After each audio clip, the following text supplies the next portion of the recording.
The name is Law Nation. Let's go. They really say ain't no party like a cowboy party, right? That's what they say. That's what we hear out there, right? What about a Law Nation groove, right? Cowboy Nation and everyone that's listening, we're going to talk about Osa. We're going to talk about Dak Prescott. And, of course, who is John Beck? We're going to get into those aspects of this particular episode. I really do appreciate you guys for jumping in and being part of this beautiful episode. Shout out to you, JR214. Shout out to you, Sam. Roll. Let's go. See Nick in the house. Let's get it. Notification swat up. Be sure to slap that notification bell, by the way. Come on. Osa. We're going to talk about Osa. Let's go.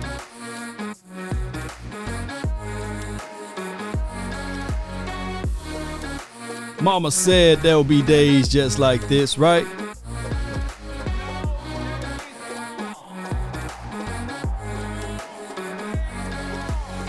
Come on.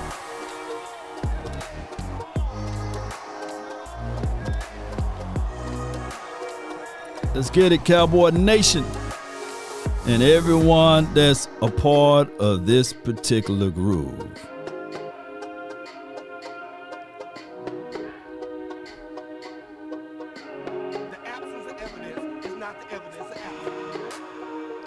Turn me up a little bit. Yeah. Let's get it. Shout out to all of the people that put the fire emojis out there. LTH. Let me see LTH. Simply because you don't have evidence that something doesn't exist does not mean that you have evidence that something doesn't exist. Come on.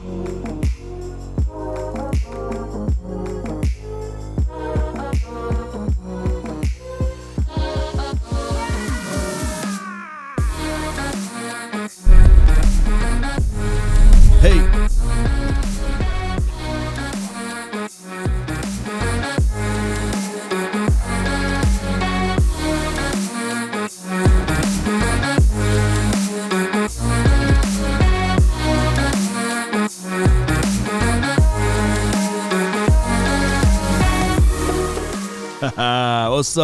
What's up, everybody? Appreciate you guys for bouncing around with me on this beautiful day. Of course, we got to talk about this. Of course, can you guys hear me? Make sure my mic check is okay.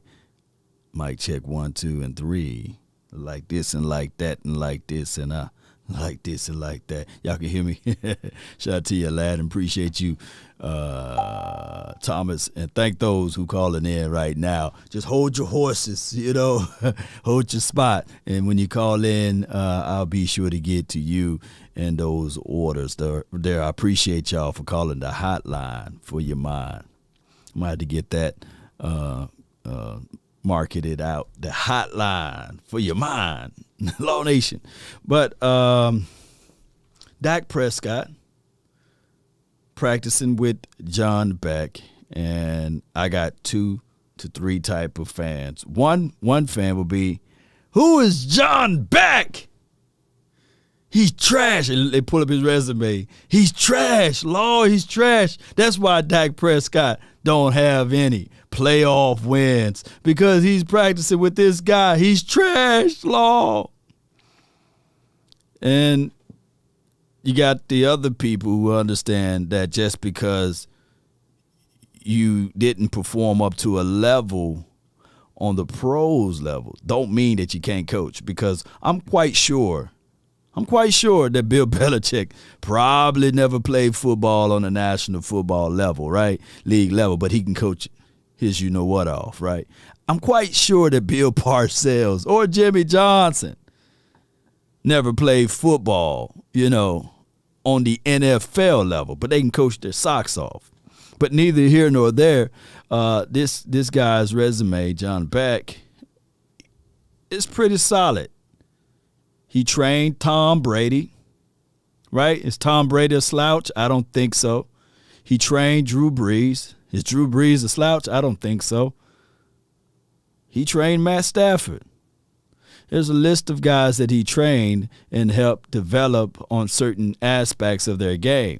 So I don't want people to only look at the record and be like, hey, you know how this goes, right? His official training spot is in California. And for what I was told, Drew Brees was out there whipping that thing around. And Tom was like, man, you had a hell of a year. True story. You had a hell of a year last season. Who was the guy that helped you out? Oh, JB. You know, JB helped me out. JB who? Who is JB? Hey, man, it's going to cost you. All right, let me know. His name is John Beck. And Tom ran over there and worked out and trained with him and got some things out the way. And then he had a good year. And then here's a guy that a lot of people ask. Is he trying to become better? Is he working on his craft? Can he perform better? You know, let me pull this up right quick. His name is Dak Prescott. See, Dak Prescott reached out to Tom. And said, no, Dak Prescott reached out to Drew Brees and said, hey, what can I do to improve my game? And Drew was like, hey, I got this guy by the name of John Beck. We call him JB. Okay.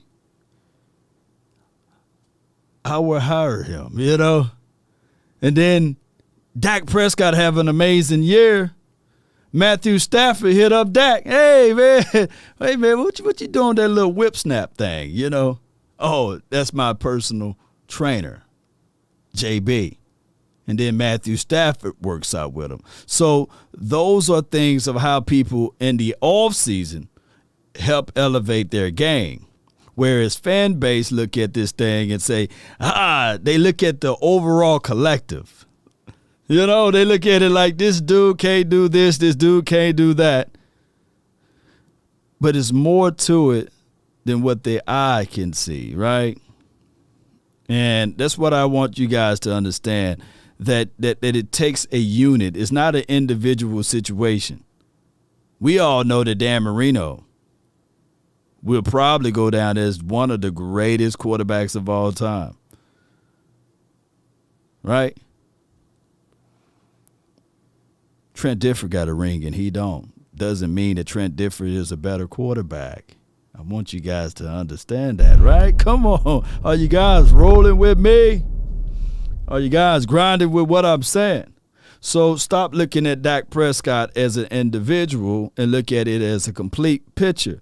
I told a guy that was on my Twitter, he was speaking the same sentiments about Dak Prescott not winning when it counts. And his record is this against winning teams. I reminded him that even Aaron Rodgers is 36-43-1 because he had a tie game against winning teams with winning records. That don't mean that Aaron Rodgers is trash because he's going up against winning teams. It could mean that going up against winning teams, the task is difficult. Oh, it just keeps him below 500. And before last year, I believe Matthew Stafford record versus winning teams was 13-50-something. That's terrible. Shout out to my guy, Mr. Wright, with the donation to help elevate the nation, the Oxnard Fund. I really appreciate you. He says, my damn running back Zeke, with the flex emojis. Can't wait for the season to start. We got to add a Sue to solidify our defense.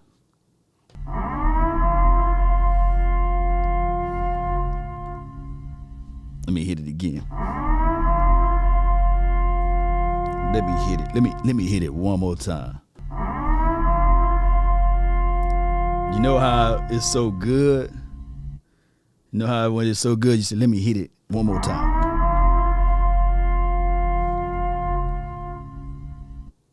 Let me hit it to somebody say, stop it, Law, stop it. I'm ready to put on my pads now. I'm ready to go run through a wall now, Law.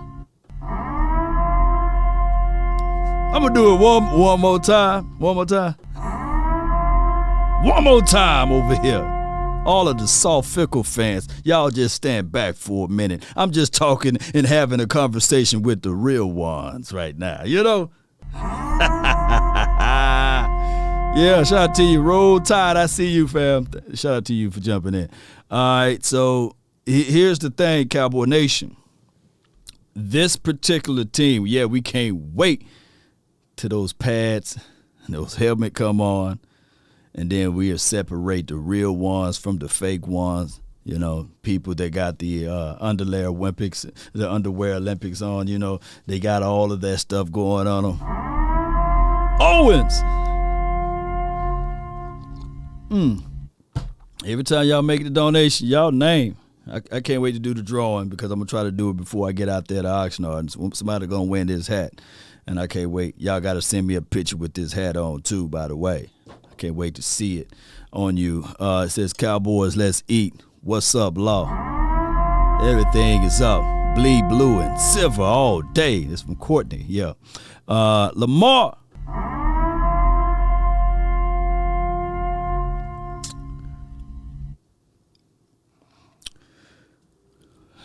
Lamar says, I got shanked by the butter knife. Appreciate you, man. And I believe you kind of hit me up with an article months ago about Beck. He got scooped up by the Jets to work out with to be on their staff or what have you, because they wanted to stash him away from everyone else. And now they are reunited, and it feels so good. And I appreciate you. He says Beck was the base for all of Dak Prescott mechanics debates or what have you. Yeah, Dak Prescott. I tell people all the time, you throw the ball more with your legs than your arm, than your upper body. You got to use your legs. That's where your power, that's where your drive come through. And then you got to be able, it's a weird thing, you got to be able to keep your feet nimble. So your footwork as it relates to playing football is everything. And if you look at his stance, that stance is the same stance before you strike or what have you or throw the ball. It's the same in boxing. If you're going to fight with me, dog it, you better be in shape with me because I'm going to give you a run for your money. You may get the first few licks, but I can run. That's one of my cup of teas right here. You better be able to withstand because once your legs get nimble, your big butt is going down, basically. You fight and you punch more from your base. Your legs is the core, the ground that holds you up. You can actually pull resources out of the ground when you throw your punch. That's what Bruce Lee figured out. And then all of a sudden, you know, Bruce Lee started figuring out ways to harness the earth energy, right? And then all of a sudden...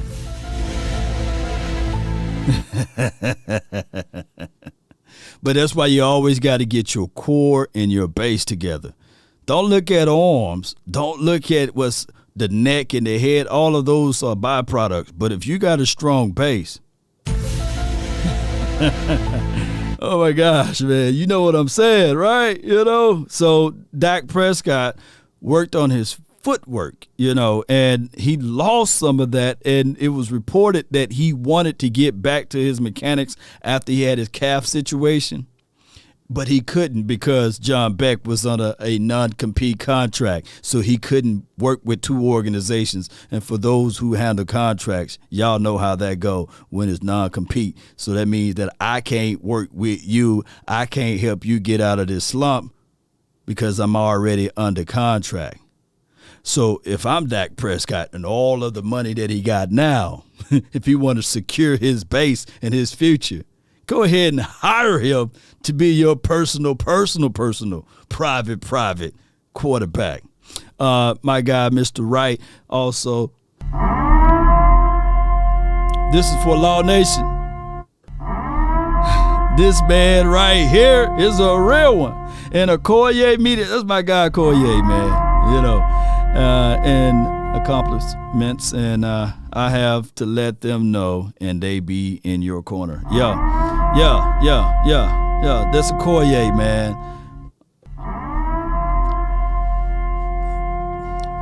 Koye is a real one, man. I appreciate you, Mr. Wright. Shout out to you for the 1999 for your mind, baby. FBI was at Bruce Lee's door. FBI, open up! There are some things that you can say, and there are some things you can't do, and there are some things that you're supposed to do, but you can't say, you know? Well, what I'm saying is that there are known knowns and that there are known unknowns, but there's also unknown unknowns. Things we don't know that we don't know. Man, we pray for this guy in Texas, man. This is another guy off topic right quick, but I'm going to say this before I play the audio of Osa. This guy had found ways to pull water out of thin air. Water out of thin air, you know. The absence of evidence is not the evidence of absence. There's a guy that was able to get a car rolling with just water, right? And then all of a sudden, you already know what happened to him, you know. You guys. I don't want to get too deep with you guys. Somebody right now looking like, nah, Law, you lie. This dude can't pull water out of thin air. Water is all around us. He'll pull it out of the air. Yep. Them guys come up. Missing, man. Shoot. That's why I just try to stick to sports a little bit. I don't want to all of a sudden. Yes, indeed, man. Oh, my gosh, man.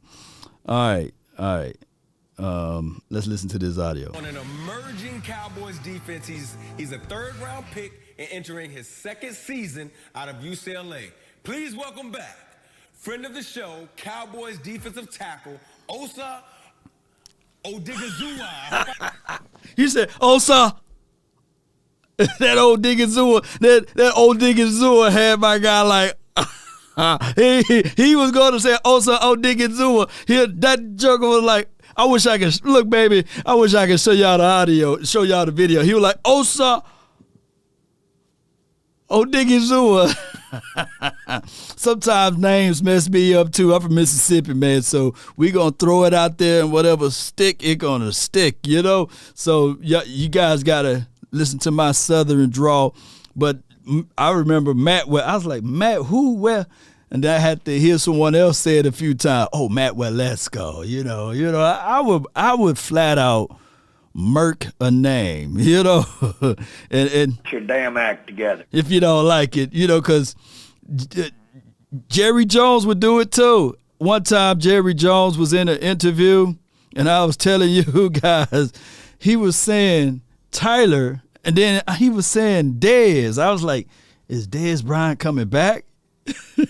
And he was, or did Dez Bryant walk by? And no, that's just how he called him, Tyler by Dez. You know, look, we gonna say Biotish, and if we can't say the name, we just gonna say, man, Tyler B. Man, Tyler B.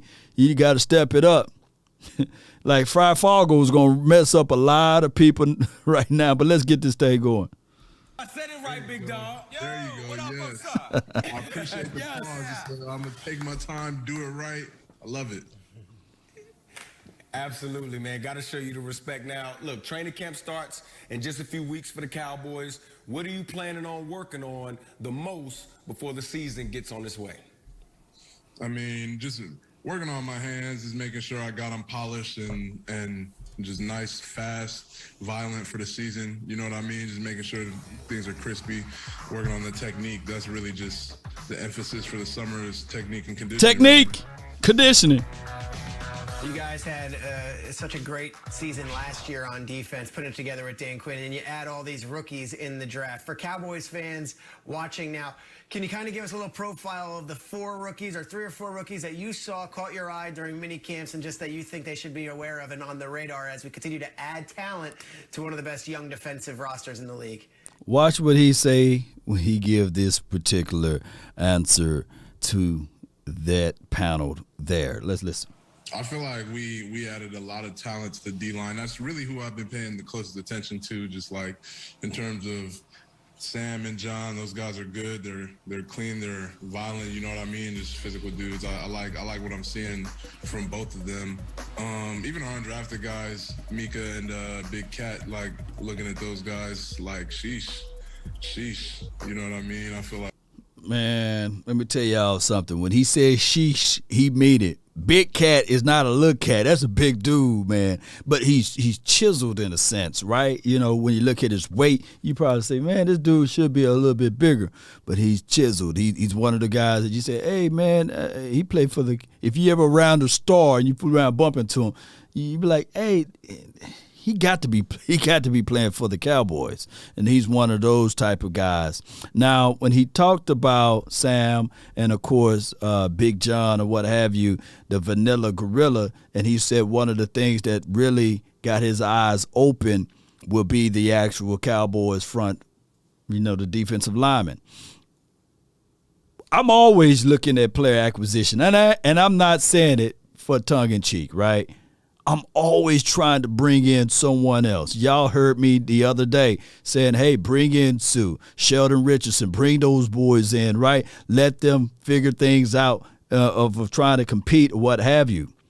I don't want the Cowboys to look at this thing and against themselves saying, oh, man, we good, man, look at the improvement we got. No, continue to better your best.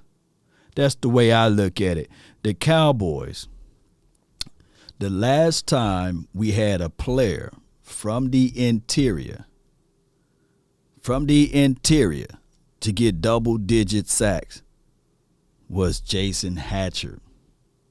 Can somebody Google the last time Jason Hatcher been on his team? He did it for only one season and went off to Washington land, right? And then disappeared. And Jay Ratliff was good for us, but he was an undersized guy, nose tackle, by the way, that penetrated, but he didn't give us double digits. That was 07, see, Knicks? I think it was a little later than that, though. But neither here nor there. Don't y'all know what type of crazy dance I would do if we can get a guy that can give us double-digit sacks? Matter of fact, I'm so anxious, like Genuine, you know.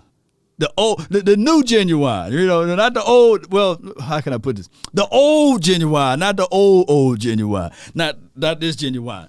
You know, y'all know when Genuine said, you know, that pony, when he was riding the pony, not when he was just holding the pony. You know, when Genuine, they said Genuine got so old now, he just like he's moving furniture. You know, not that Genuine, but I would do the old school young Genuine, the young Genuine. That's the best way to say it. I would do the young Genuine right now if we can get somebody that consistently give us 7 sacks from the interior. Matter of fact, I'll do the Genuine new moves, you know.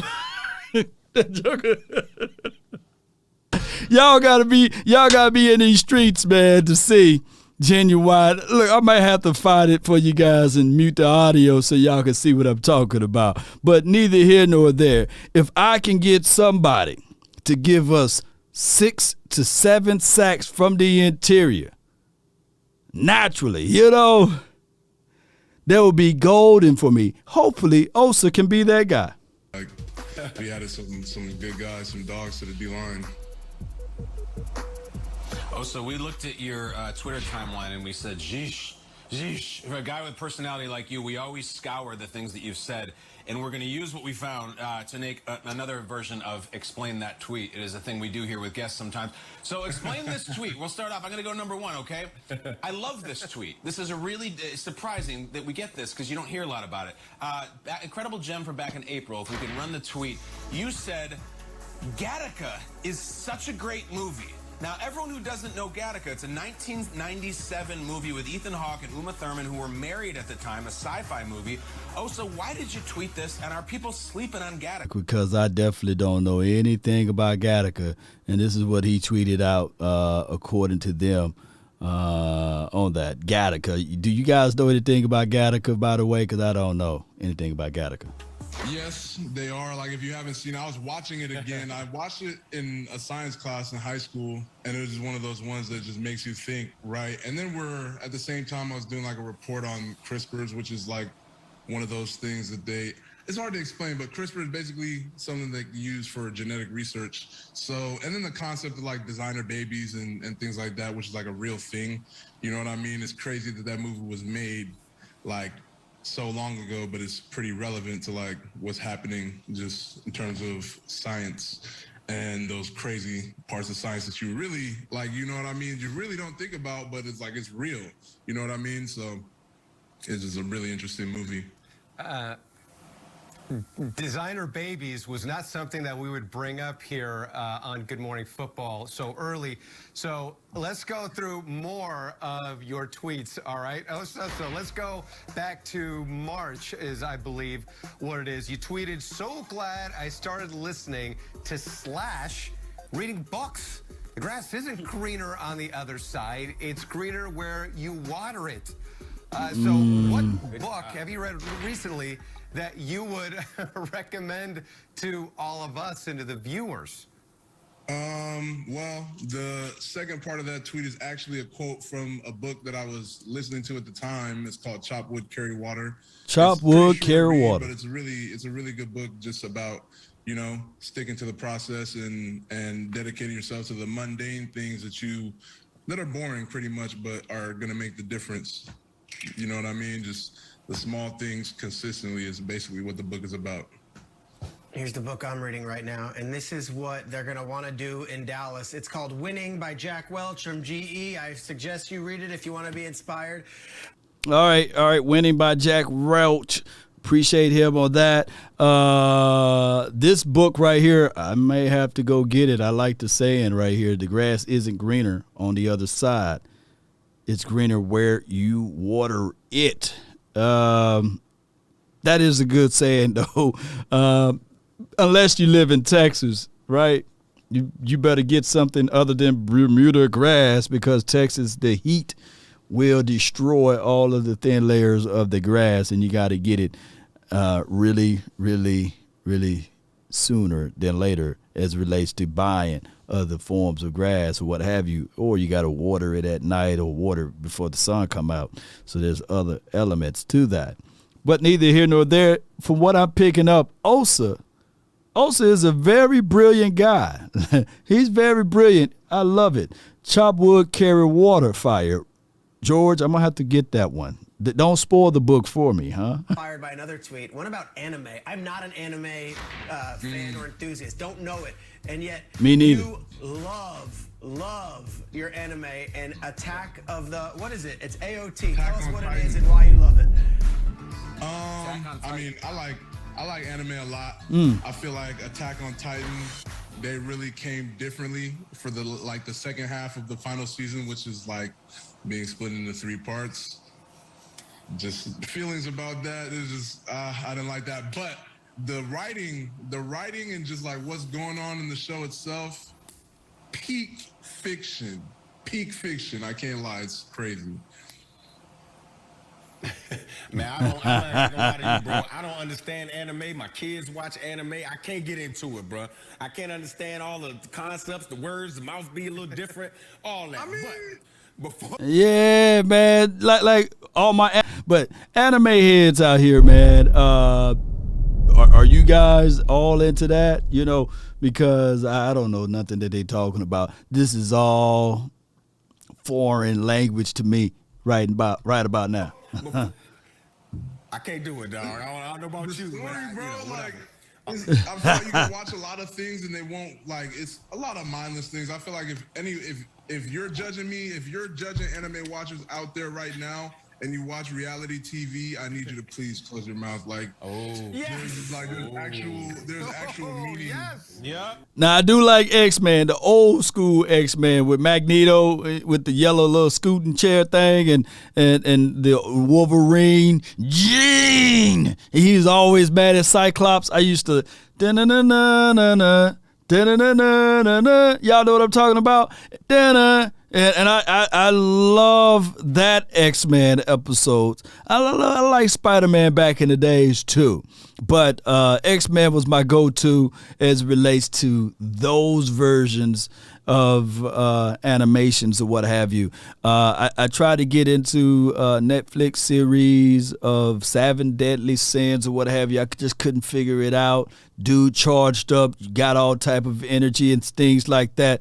But X-Men cartoon character, yeah, classic. Yeah, anime like Dragon Ball Z and stuff. And I just never could get into that. You know, I was like, give me Street Fighter or something. You know, don't give me Dragon Ball Z. But I feel you guys. Hulk was good too. Yeah. You guys know what I'm talking about, right? The animation that I'm talking about with Storm and Jubilee. Dak will be Cyclops.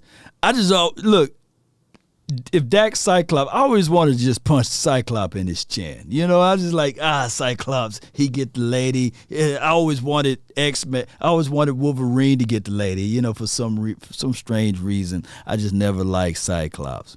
I like his son better, Cable. You know, Thundercats. They brought back Thundercats, I believe. Let's keep it going. Let's keep it going. And like morals to the story behind anime. Cyclops is the leader. Yeah, he is the leader. He is the leader. You know. Right now on HBO they got the Young Justice League. I like that. You know. But Batman is always the ultimate leader, right? And that's the story of a different day. That because Wolverine was a real one. Yeah, Wolverine reminds me of me. You know what I'm saying? It's just like he be like, F all of this stuff. I'm gonna go out by myself. You know. And he gets on his motorcycle and he drives off into the woods by himself. And he gets into a bar fight with someone else. He get captured or something. And then they try to save him. He end up saving himself. Yeah, I like Wolverine. I was watching this cartoon, Wolverine versus the Hulk. And even though the Hulk was beating Wolverine, he just get back up and he charge him again. I said, man, I could sit there and watch the Hulk versus Wolverine all day, man. But shout out to Wolverine. But the Hulk is a bad man. My before we get into all of this, man. Yeah, Rogue was Rogue was the one. I loved her voice too back in the days. You just couldn't kiss her though. You don't kiss Rogue, you fall out. But I think that the Avengers did my guy the Hulk so wrong. They did my guy the Hulk so wrong, man. When he fought Thanos and Thanos gave him that work. And the Hulk, they said, come on, Hulk, we need you. And he was like, no. I mean, come on, man. I said they made the Hulk so weak in that movie or in that series there. I was like, come on. But the Hulk was the man. And if you think about it, the Avengers, the people without the powers, had all of the powers, right? If you think about it, you know, Iron Man. You know, he didn't have any powers, but he was the one that saved them. But that's a story of a different day. Thanos gave him Thanos beat him so bad. It was like, come on, Hulk, where you at? You know, no. I'm like, you supposed to be Hulk smash, man. Thanos, the guy who gave you the business.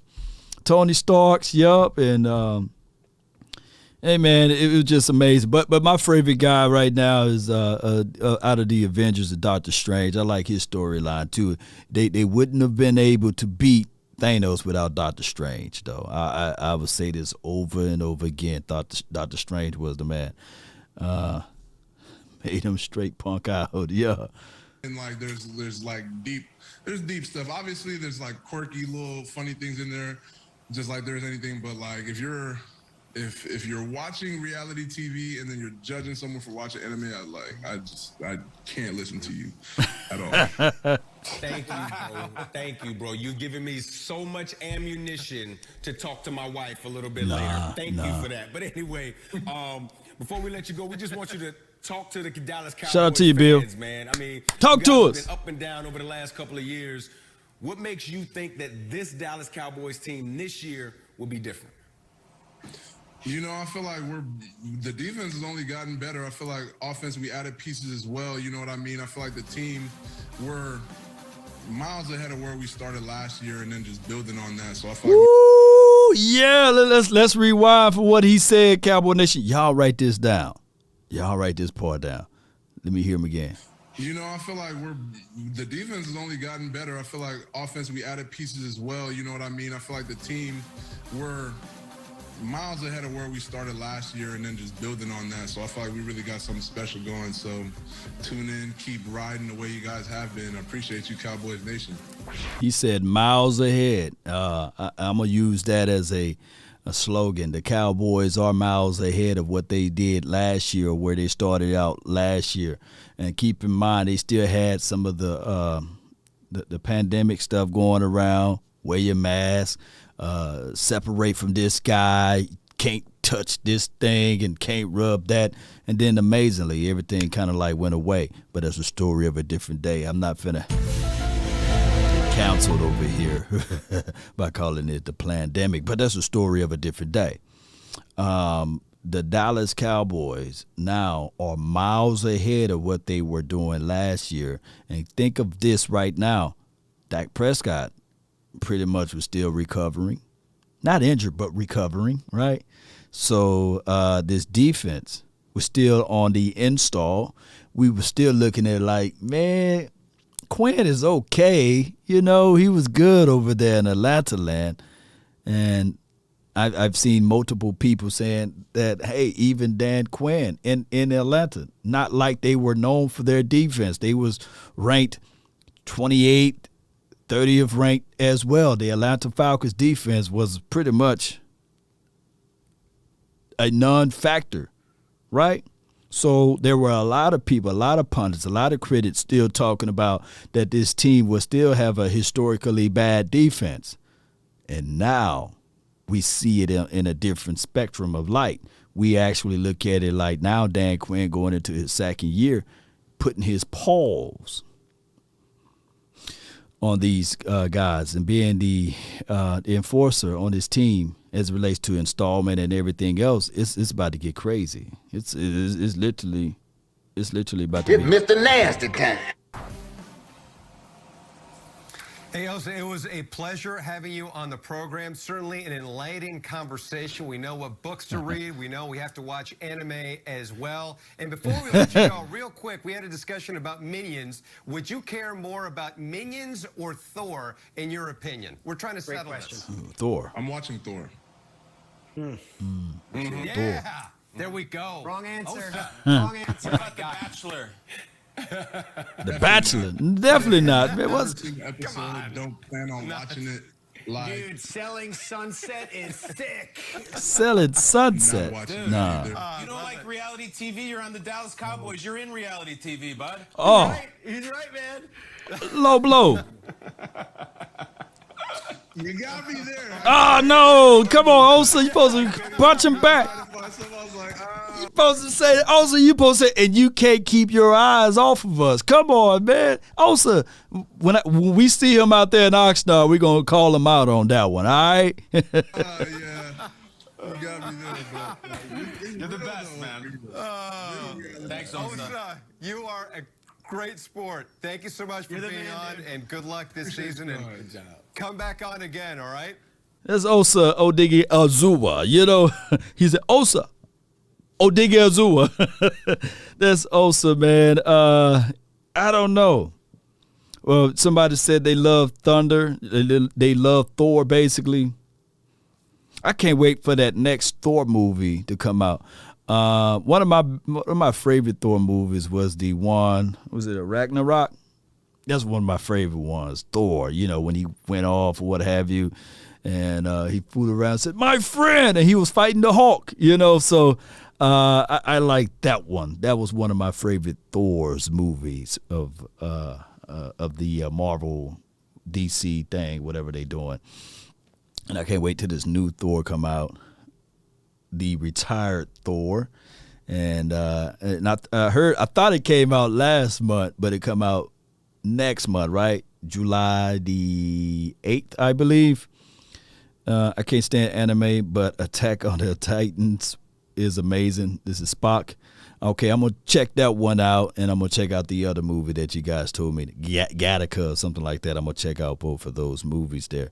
Who is the answer? This is from Kelvin. Who is the answer at coaching? That I don't know. You know, here's the thing, and I'm glad. Look, you are a real one because you created this segue. July the 8th, Spock. Yeah, I can't wait to watch that Thor movie, by the way.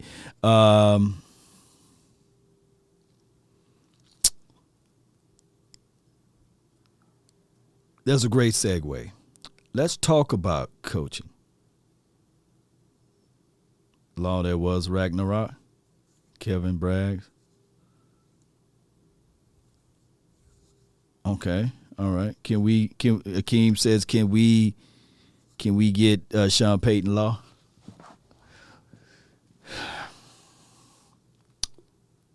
Let me ask y'all this before I hit audio play on this next topic. What do you guys like about Sean Payton? Just give me the answer. Like, would you guys, if Sean Payton was here and we went 79, would you guys still say, hey, man, we kind of like Sean Payton? Would that one Super Bowl that he won erase all of the 79? Because I'm quite sure if he was here, even if he won the Super Bowl, during that time frame, you guys would have been still looking at it like, man, he's all right, but we got to get rid of him at this point because we haven't did this, we haven't done that. Keep this in mind.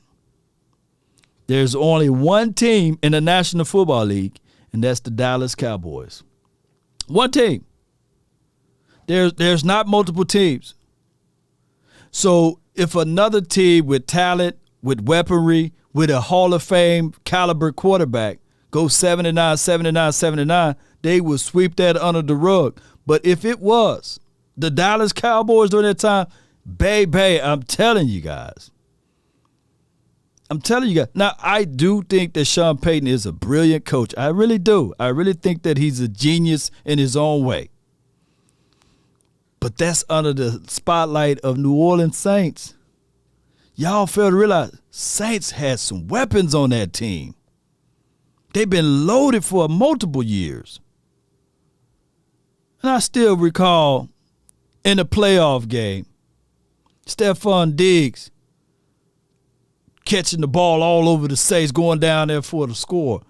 And Saints fans still said, oh, man, you know. Saints fans, y'all think y'all call Cowboys crybabies. Boy, nobody cried more than those Saints, boy. They'll cry, oh, we'll boycott the league. The NFL listen to them. They say, okay, man, we gonna now have challenge flags on pass catches and stuff like that. Get a smart, aggressive minority coach. You know, I feel you, fam. And this is from Norman. It's just what it is, man, Dallas. I'd rather have Mike Tomlin as a coach than Sean, my opinions. Mike Tomlin, as long as he been in an NFL, he never had a losing record. Let that sink in. Saints fans wear trash bags. Shout out to you, Kevin. But, you know, if the Cowboys, look, I'm going to say this right here.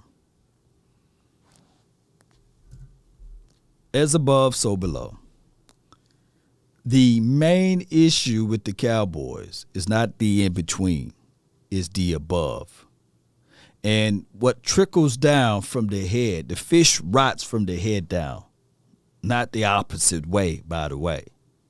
And when you look at it and contextualize what I'm about to play, this will speak volumes of what I'm going into about the Cowboys' decisions.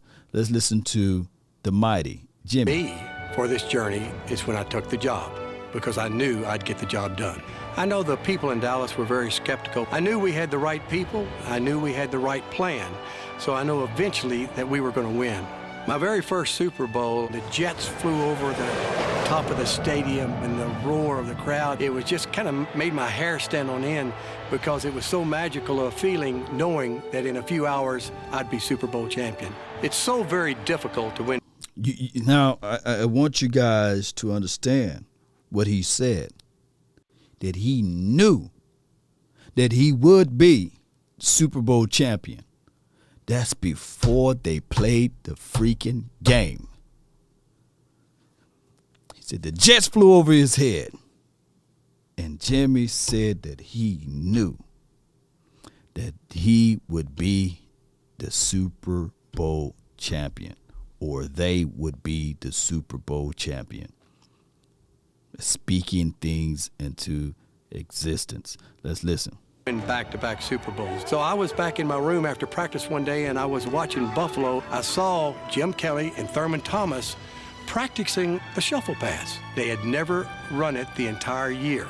So we practiced that week versus the shuffle pass. I wish I could show y'all the highlights. Run it. When you win a championship, it says you're the best. And it's such a great feeling because how many people throughout the country can say that they're the best at anything? Preparation. Some people would say that was luck. Some people would look at a play design at practice and say to themselves, we would never see that again. The brilliancy of Jimmy when he said that the Buffalo Bills never, N-E-V-E-R, ran that play speaks volumes because there's layers to this thing, Cowboy Nation, and for those who's listening. Meaning that he done already did his homework. He done already watched over 1,300 snaps or plays. That's typically how many plays in a year. Or a little bit more, I think it's 2,000. He watched all of those and he realized they don't do that particular play.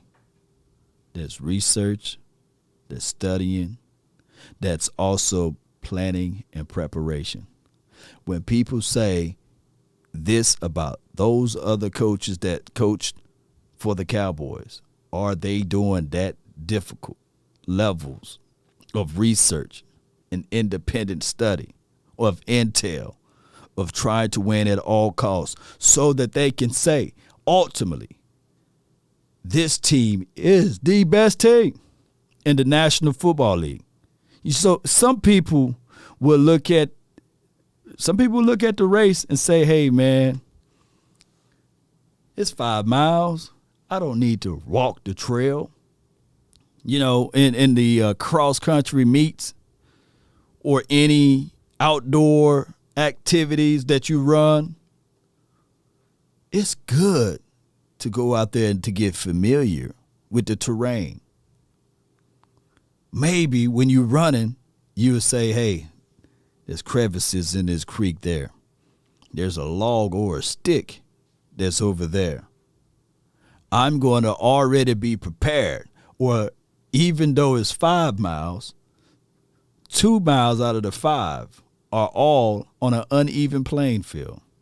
There's a vertical hill that I have to climb. These are things that I'm telling you guys that you have to prepare yourself for.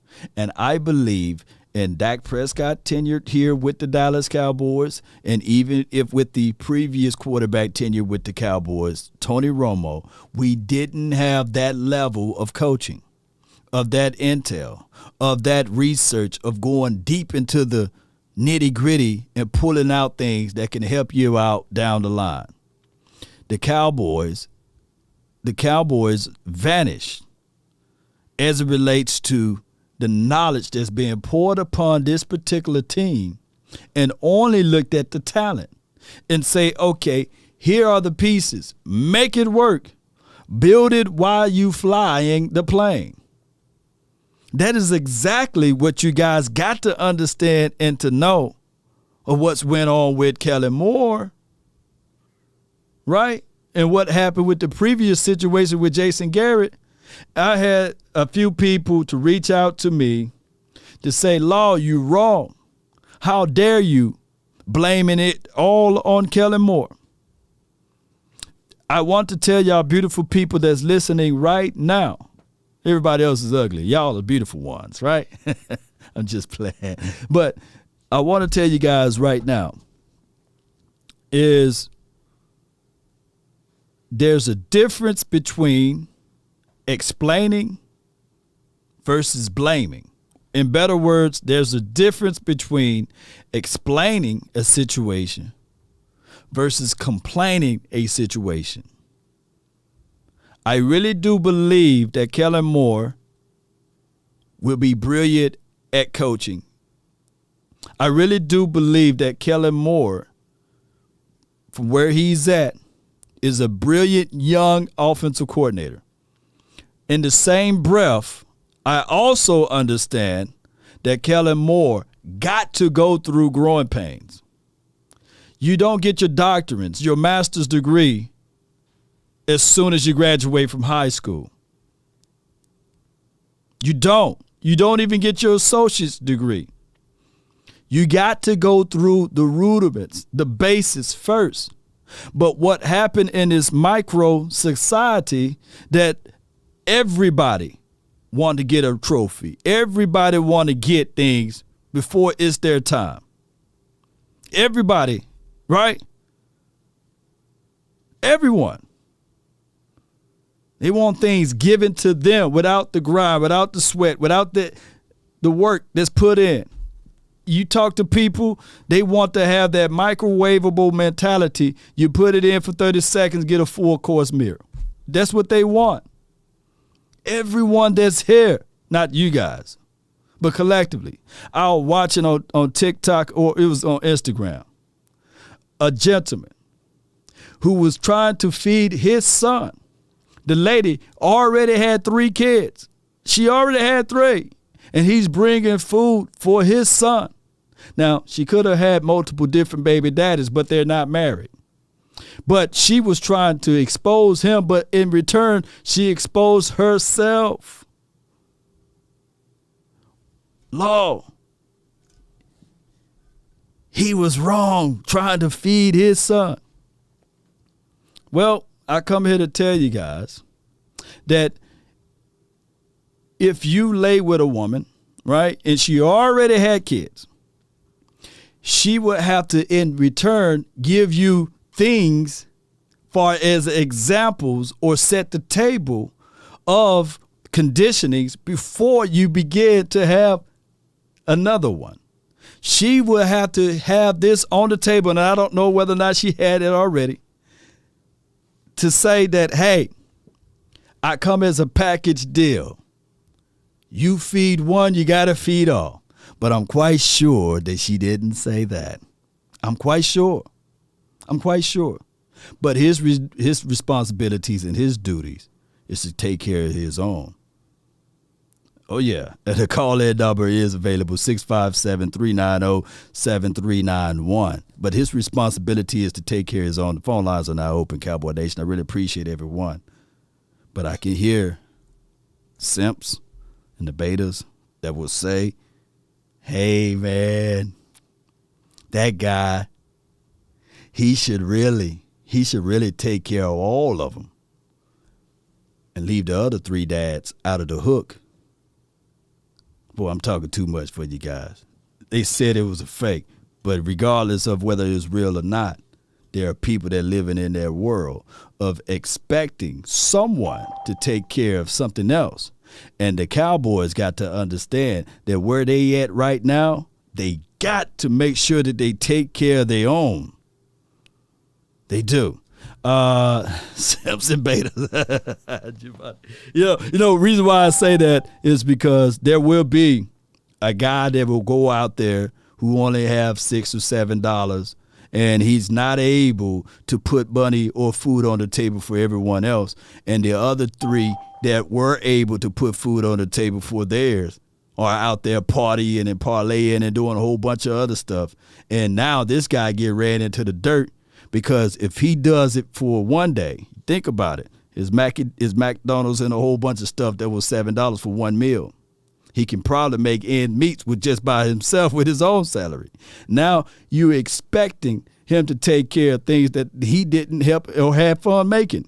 And then all of a sudden you look back, that's an everyday cost for him. So when he's trying to do something else for someone or for his own, then she going to be like, well, how you going to buy shoes for yours and not those other three? That's a whole different topic. If they were married, if they already had those plans put into place as it relates to an agreement. But I believe that they didn't have that. But it is what it is. I really appreciate you guys for tuning in on that one. All right, I got in this order. Let me see who we have here. 214, you live. Is this Darius? Yo. Yeah, this me, dog. Yeah. Well, what's good, fam? Talk to me, man. You live on the nation, baby. What's up, big dog, man? I was just I look at everything like I'm very analytical. Right. And I see Law Nation, your time management skills is second to none. And like the topic that you was just talking about is like right on brand with what I'm about to ask you. Mm-hmm. So I'm trying to I'm 29, right? Yep. So, and I know you got a wife, you got you got kids, mm-hmm. you got a job, and you do this YouTube. Big facts. So I'm trying to figure out, first of all, having a girlfriend, that's a job within itself. And then on top of that, having a kid is a job within itself. So like I own my own business, yep. But I work too. Okay. So I'm just as an entrepreneur, well, I don't want to say entrepreneur, but you as a father and you as a husband, how are you balancing all of this? Like, because I can like see through just the channel. I can tell everything, you know what I'm saying? I kind of tell everything you got going on. So just as a successful, like, I assume husband and father, what is your like day-to-day look like? Like, I just want some advice on that. well, every day I beat the sun. I beat the sun from coming up. I try to have a race. I'm in competition with the sun. I make sure that I'm up before the sun. I make sure I do my reading and meditations. And then I spend good time with my little ones because I'm the one that dropped them off to their designated locations in the morning time. But in the meantime, I do a lot of delegations. I work hard to get to where I'm at. So when you are the top dog, you kind of work, but it's not working, basically. So I have some people that's under me that I do my observations and I study over, make sure that they're doing the right things. And so that's one part of it. And then, of course, I jump live for right now between 11 and 3-ish, between that time frame to give me enough freed up time. And then when I'm off of this, I kind of look back at what I need to look at as far as from my other capacities. But, yeah, it's a juggle. To juggle in the Cowboys information, the information what I do privately with my little ones, and as well as my Queen of the Peace Corps. But it's a grind every day, man. You know, it makes me younger. By the way, I don't see a lot of grays in his head. You know. Yeah.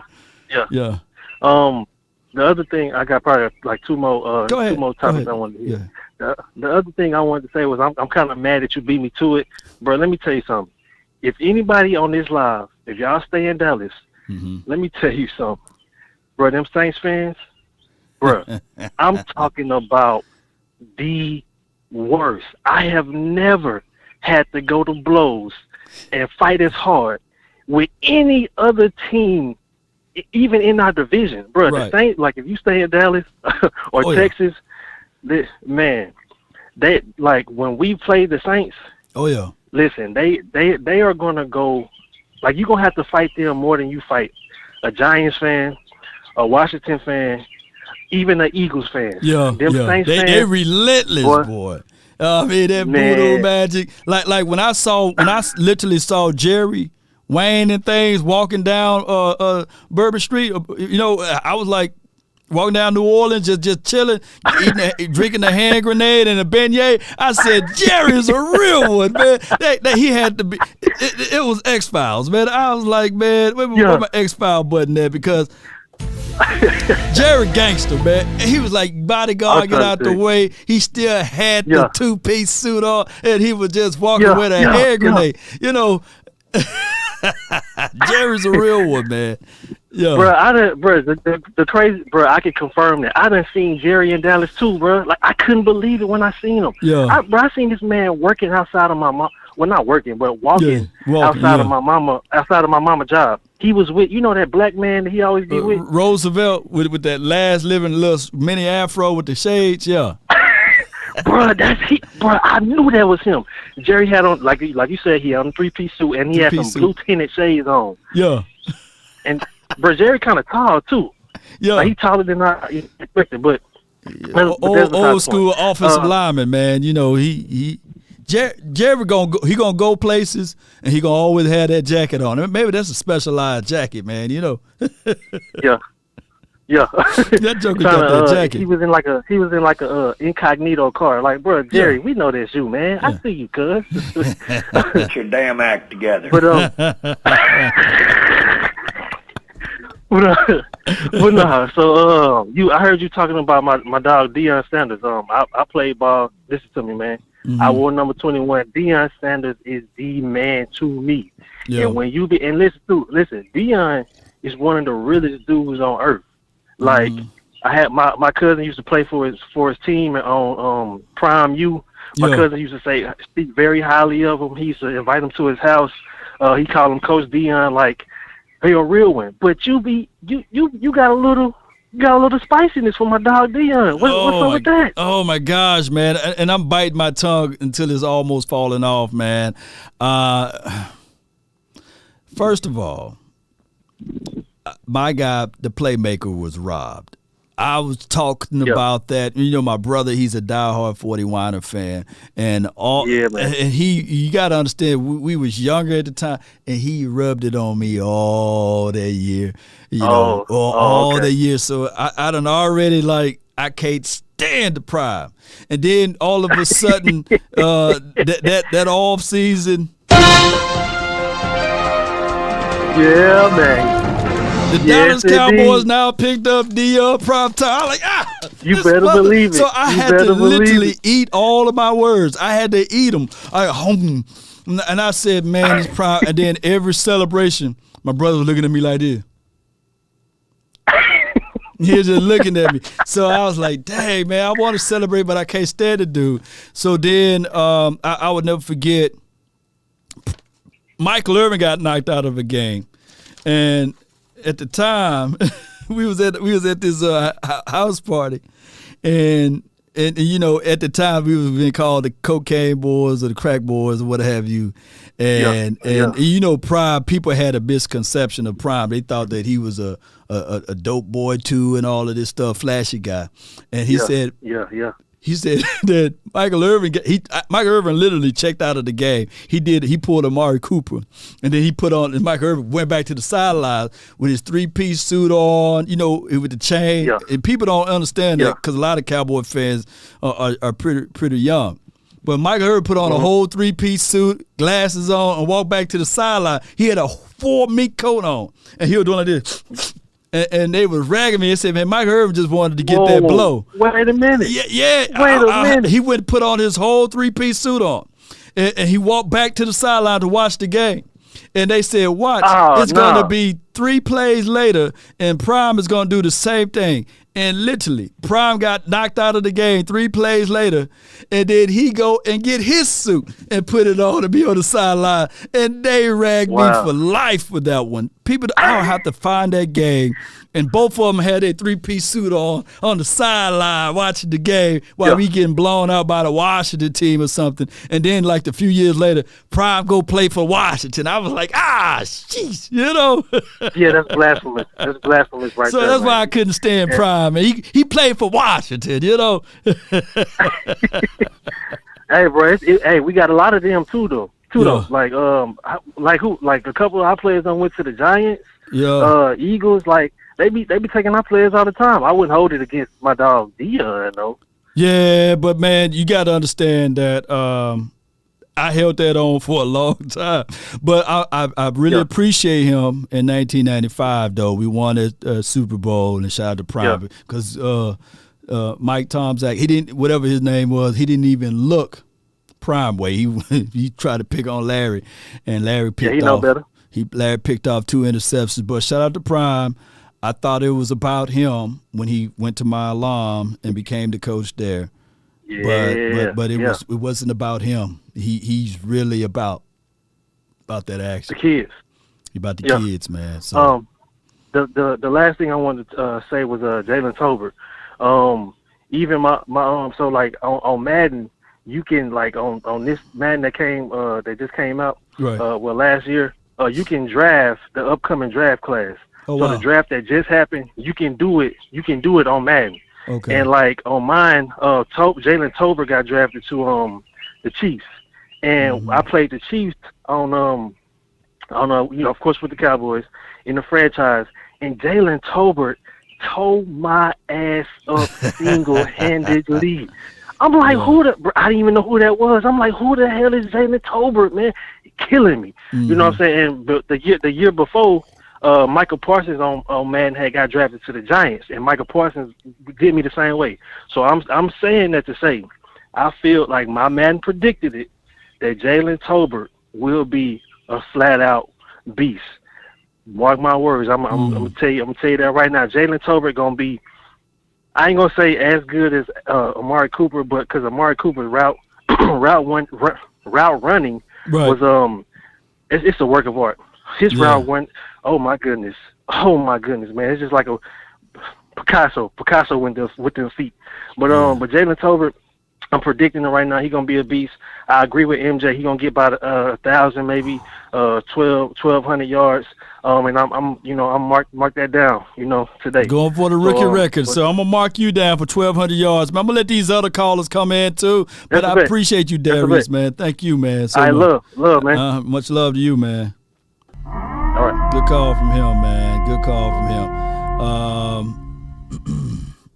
Yeah, man, I appreciate you guys looking into my time management. But really, y'all know the real deal is that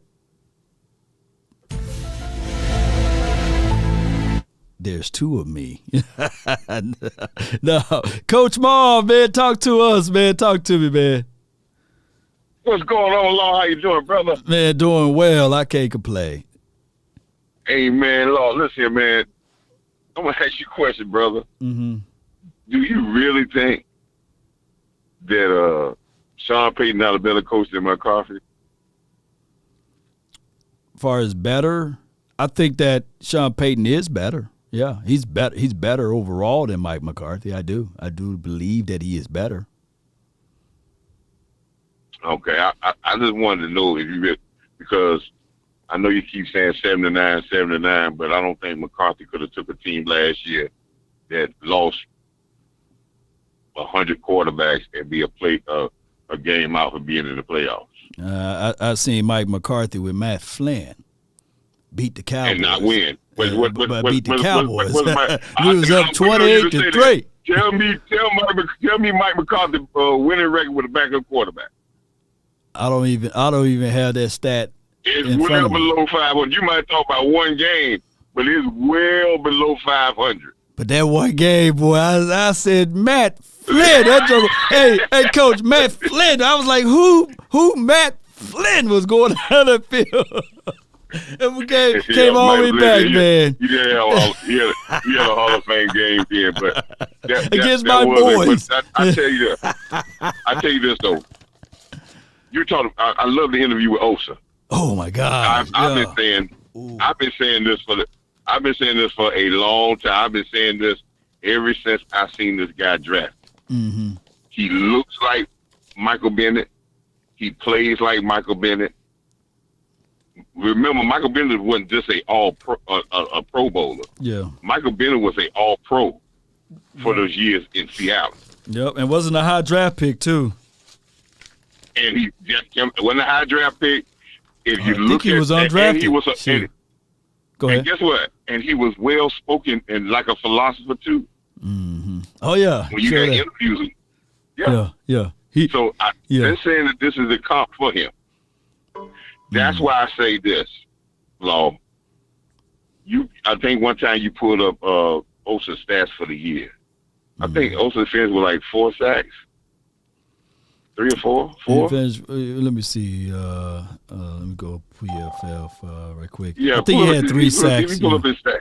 Yeah, he had 3 sacks. 3 sacks, and he had a lot of pressure. 37 pressures, if my memory serves me correct. Let me see. I'm going to go right here. 37 total pressures. Yeah. 6 hits. And so we talking about a rookie. So we expect him to get better from that this year. And if he gets better from that this year, you got your 6 or 7 sacks in the middle. His worst grade was run defense. He had scored at 37. I'll have to look at the game. I really don't go by their points scored or what have you as far as PFF and see where he was gashed at on the run. But outside of that, if the rookie wall never exists, Osa probably would have had 5 or 6 sacks if the rookie wall never exists. But that's just how things goes, right? That's what he mentioned in his interview about conditioning. Getting stronger to hands, the season because now he So now you're talking about a guy that gets going to get better. I think, Law, I believe the Cowboys really understand what they have in Osa. I can't see that they don't see that, because if you look at rookie defensive tackles, it's probably not too many rookie defensive tackles that had his stats. And then was forced into playing a lot of right off the bat. Yeah. And so that's what I'm saying about his in his interview he talked about the things that he needs to do to improve. And I believe he's one of those guys that put the work in to improve. If this kid, let's say if he improves 30%. Mm-hmm. Wow. We talking about getting. For example, Christian Barmore, right? He was a guy that played the same type of role that Osa played. And the exact inverse happened to him. Osa started off fast. Christian Barmore started off real slow. And when I start to say that, like, by the time Osa hit his rookie wall, I was looking at Barmore's stats, and I was like, man, Osa's better than Barmore right now. You know what I'm saying? Especially his explosiveness, his sacks, and his pressure at the time. But on the back end, Barmore started to pick up things through coaching, and then he finished the season out with 2 sacks and I believe with 48 pressures and 8 hits on the quarterback. So, and he was better against the run. But I see what you're saying, though. Yeah, because, and you understand, Barmore played for the New England. And New England usually start out slow and their team gets better. That's a coaching technique that coaching technique started with Bill Parcells. If you watch the Giants back in the day, they started out slow. All these teams and they worked their way, and they'll be playing their best ball going into the last part of the season, especially their rookies. That's a coaching technique sometimes coaches use to try to bring guys on and then to build them up, especially in their rookie season, because you don't burn them out early, but you want them to play better ball, because you want the last thing that they remember going into the next season is positivity. So that's one of the coaches that I used to do that with my younger players, as we try to technique them, and we start to give them more of a load and more of a responsibility as the season come along. And by the middle of the season, we almost turn them loose to get rolling at the end of the season. That's a technique you use with sometimes good young players. But the Cowboys was forced with this brand new defense and all this collection of parts of being new.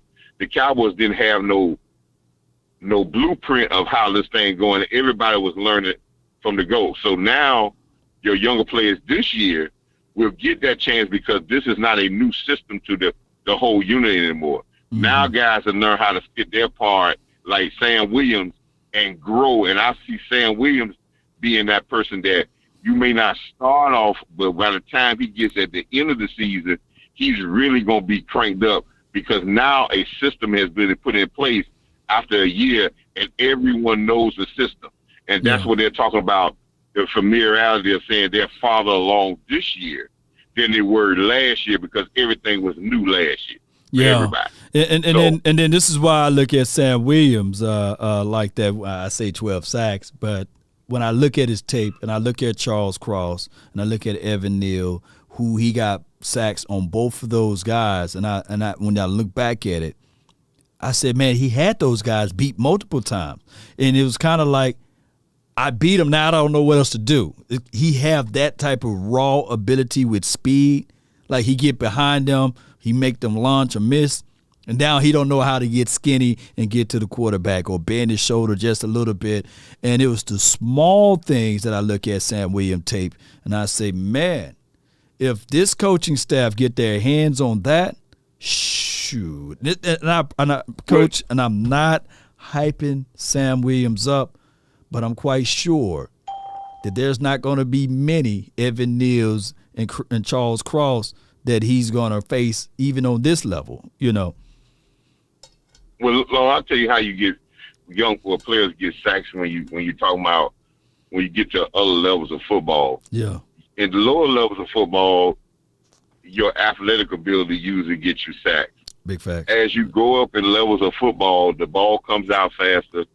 Of course, the blocking schemes and the blockers get better, but you utilize the work of your whole defensive line and your scheme to put yourself in situations where it makes it easier. Sometimes you get sacks pushed into you because of the scheme that's being used. And with our collection of pass rushers and speed, I would see Sam Williams capitalizing because it's the speed on a lot of plays that teams have just try to shade protection and actually just run into where his striking zone for him to get sacked.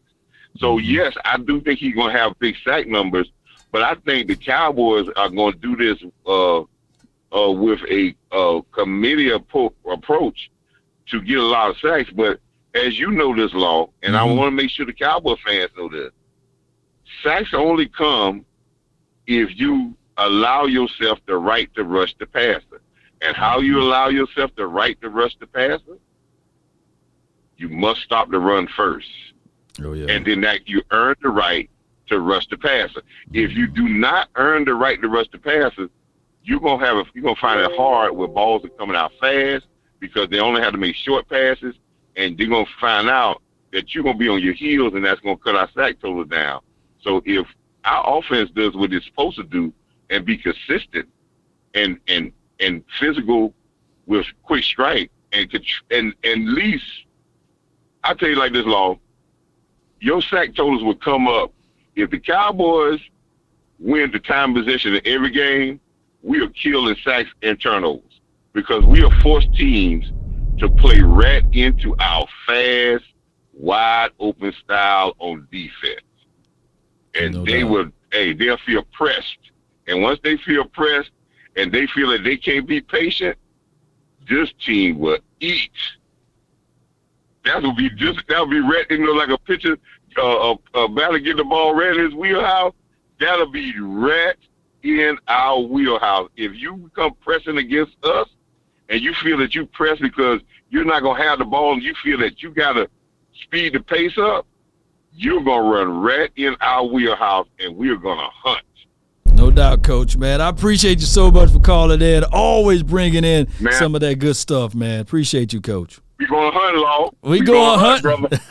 and I read what you sent me on LVE, man. But hey, it is what it is, Coach. I appreciate that. Hey, Law, I'm gonna tell you this: the guy trying to make it sound good, but that don't sound good, man. Come on, man. You know, lipstick on a pig, man. At least make you turn your head to it to see it. Yeah.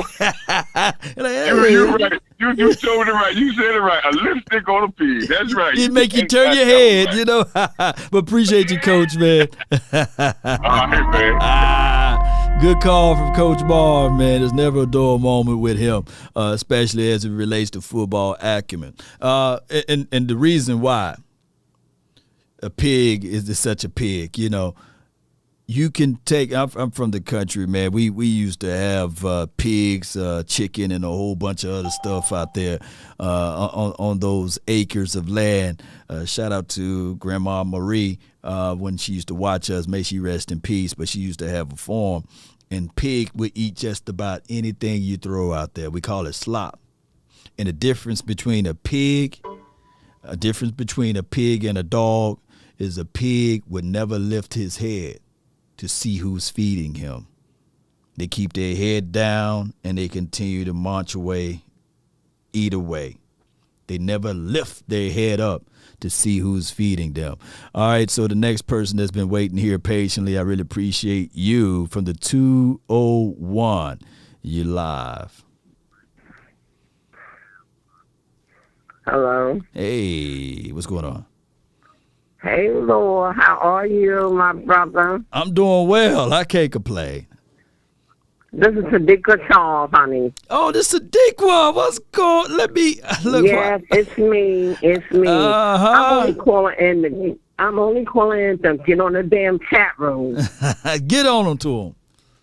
We have 240 people in this damn chat room. Why is there only 110 likes on here? What's going on, chat room? Get it together. Get it together, y'all. Y'all listen to the queen over here. Y'all get it together, man. Hit that like, share this content. Look, we live right now. There should be no reason why there's not over 200 likes right now. Come on, y'all. That's right. I'm always the only one greeting you all. You know that. Mm-hmm.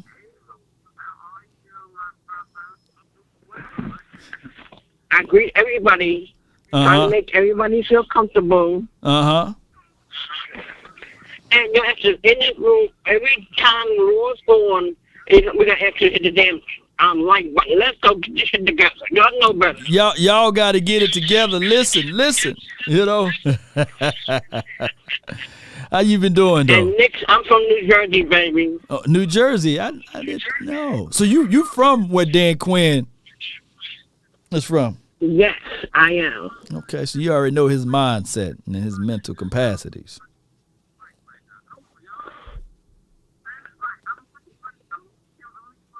Hello?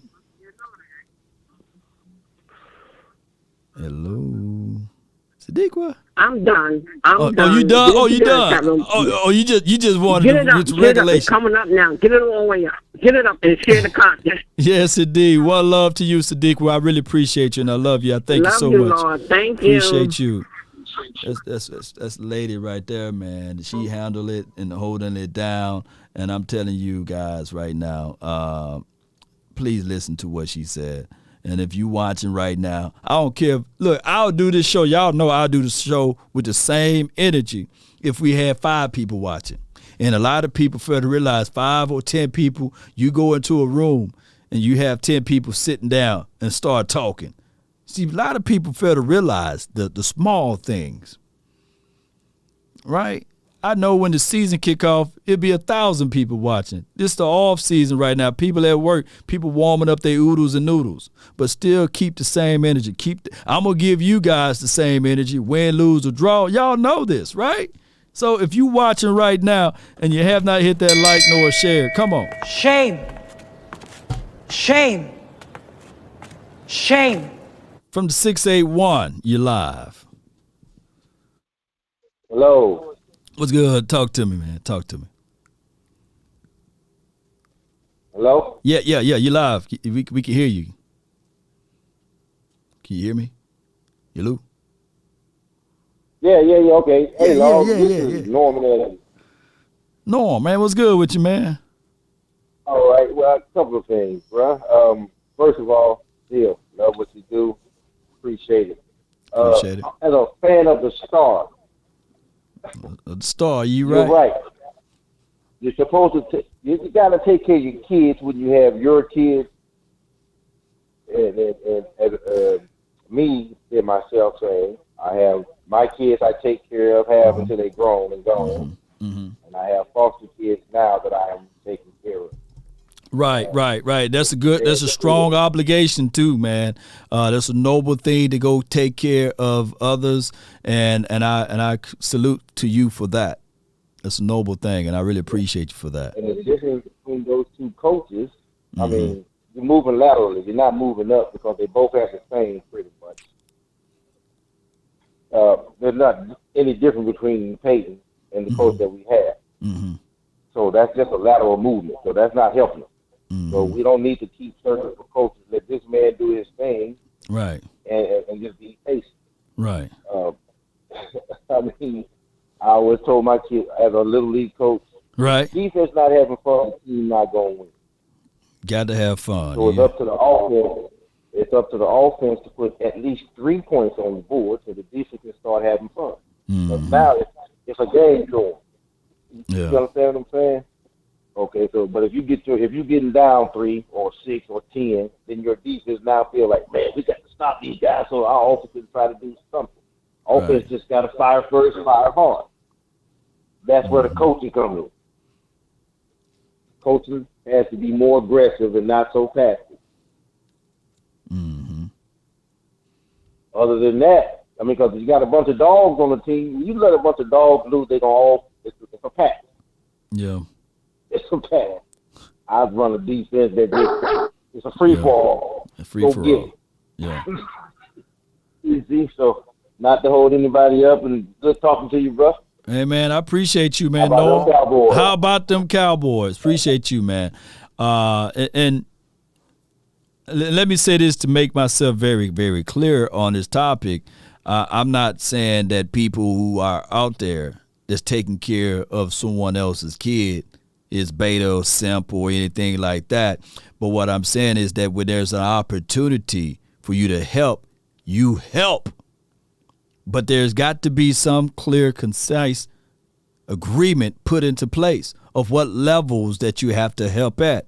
Now, granted, the gentleman, and even if it was staged or not, the gentleman that brought food for his child, that's protecting his child, she said to him, why didn't you bring food for all of the kids?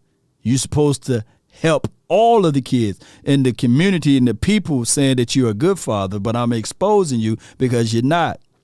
The thing and the problem is with that, everyone that's listening, is that when he gave the food to her, she then in return threw the food on the streets or threw the drink at him, saying that if he don't feed one, if he don't feed all, then he don't feed one of them. The word help meaning that I'm going to provide support, not do all. So in other ways, she could have approached it like, okay, this is help because now I can at least try to find food for 3 versus 4. So there's other ways you can look at it and not just look at it only from a negative connotation. And he did offer solutions. Hey, just take my child. We can go and eat in the car so that the others won't have to see him eating. At least there's one belly full, or who knows, split that one value meal up together to 4, right? You get a fry, I get a fry. He get a fry, and the other one get a fry. We all going to have something on our tummies, right? That's the best way that you can look at that. But neither here nor there, we have the 757, you live.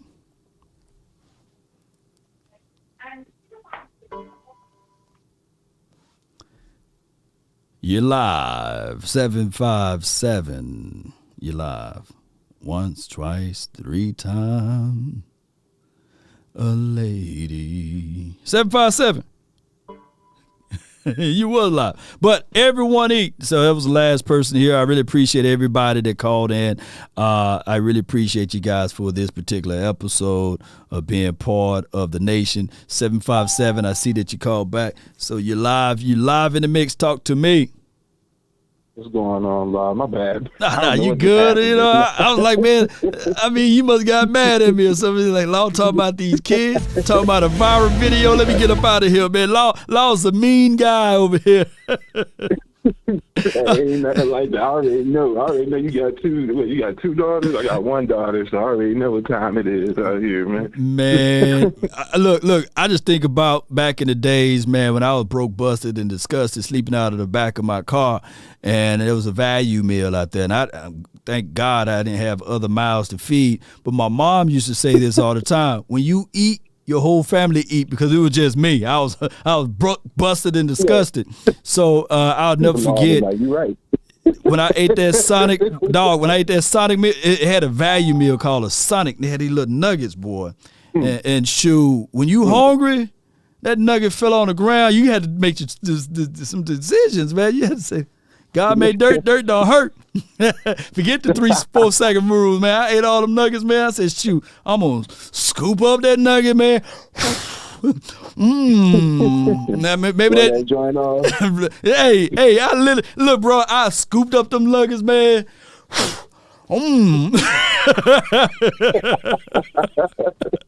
I wouldn't go let the ground eat it, man. I wasn't gonna share my nugget with the ants or with the with the ants. No.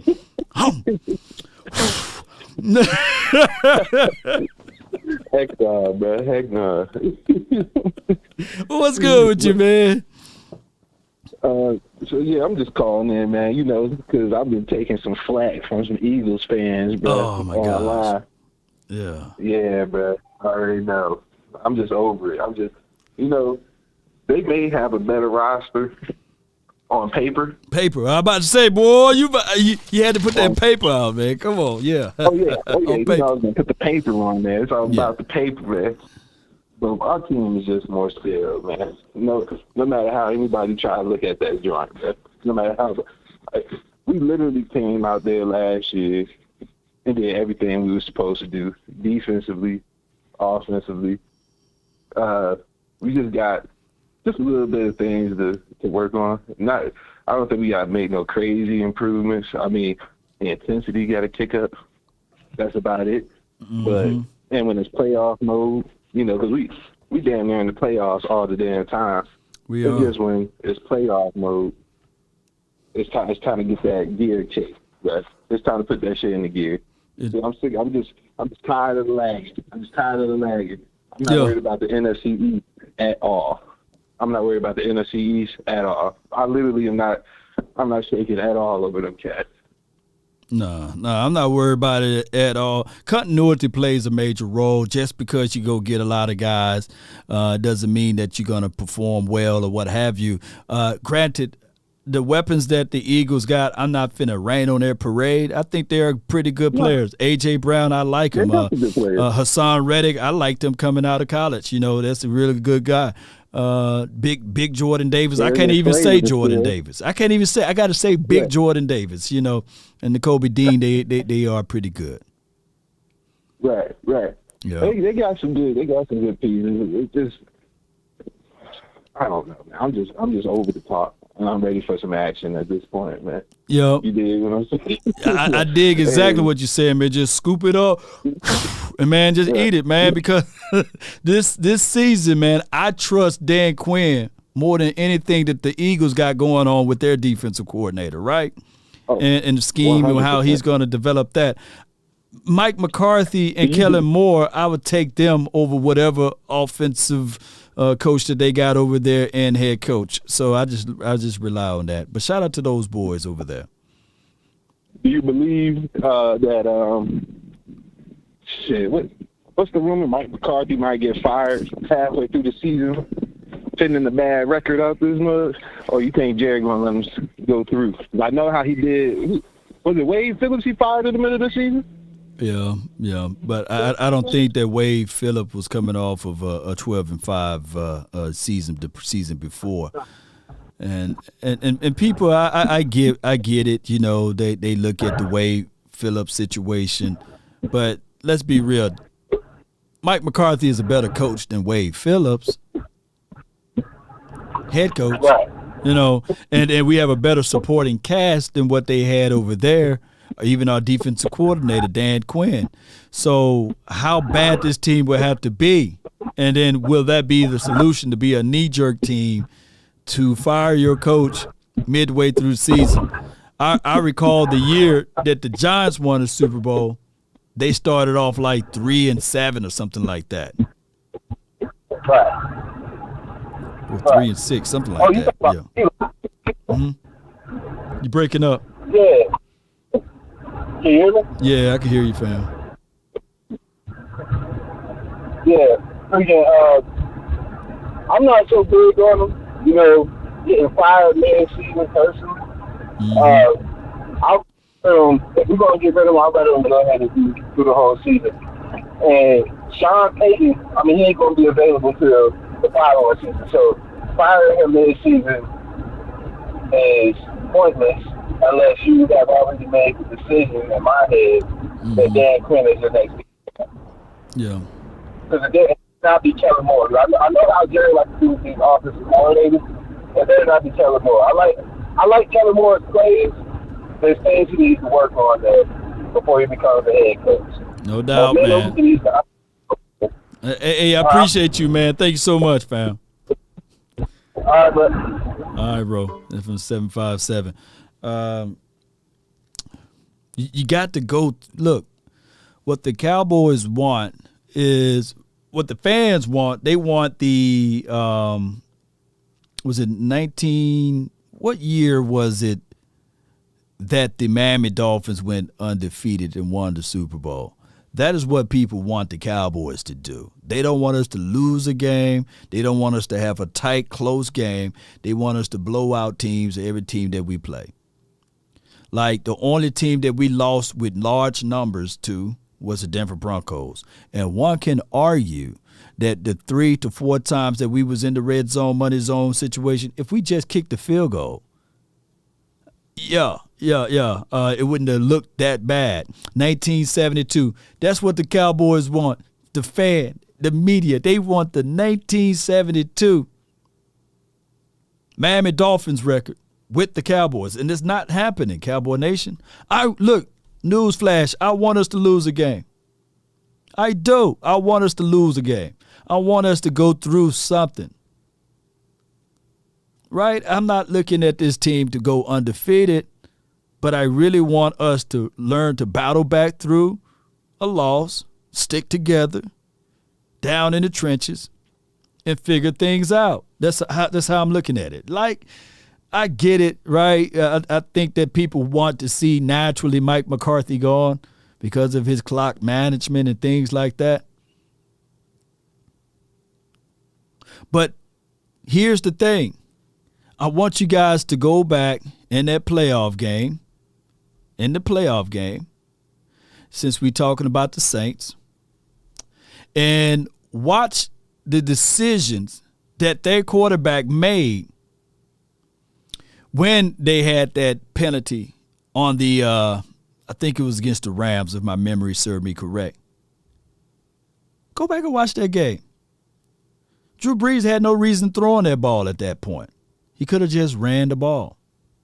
We are still, look, it goes unseen or unheard of. Why? Because it's the Saints. But if it was the Cowboys, they would still be talking about that play of the quarterback blowing the game, even though they believed it was a pass interference. But they had no reason. And I believe, if my memory served me correct, no, was it the Saints too? In Atlanta? No, it was the Saints and the Rams. But that's a story of a different day. I got the 562 you live. Yo, Law, what's up, man? Nothing to it, man. Talk to me. Hey, and I was telling you in the chat that you had to watch Attack on Titan. And I'm myself, dude, I can't stand anime. I'm like you, I'm kind of older. I can't stand that stuff, but that's the one show that I stuck through until the end. But I'll tell you this, you can't let your you got young girls, right? They're kind of young. Yeah, they're 6 and 2, so yeah. Yeah, they definitely can't be around for that one.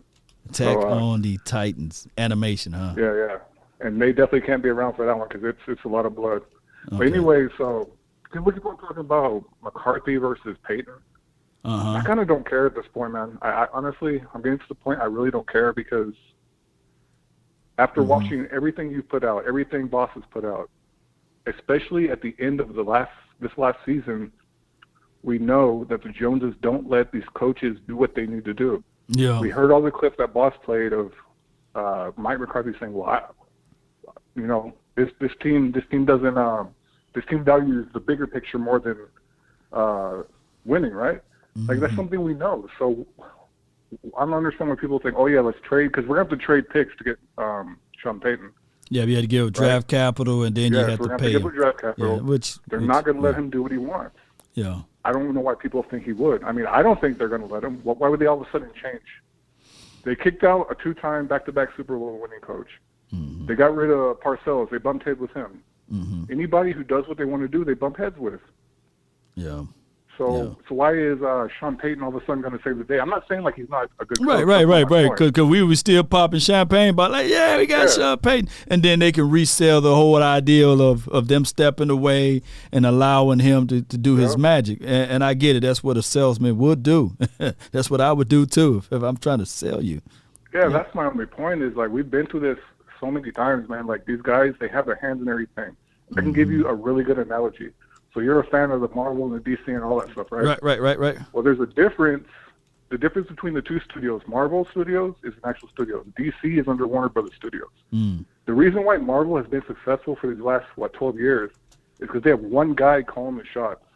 One guy, his name's Kevin Feige. He's the main guy behind Marvel Studios. And what he does, he hires directors for each movie, and he tells them, you can do whatever you want, but you have to do one thing. You have to add a few little things to tie into their entire line of movies, right?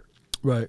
What DC does, they have people in suits who don't like, who don't know, who don't watch these movies. And when they see things, they butt in. That's like the Joneses.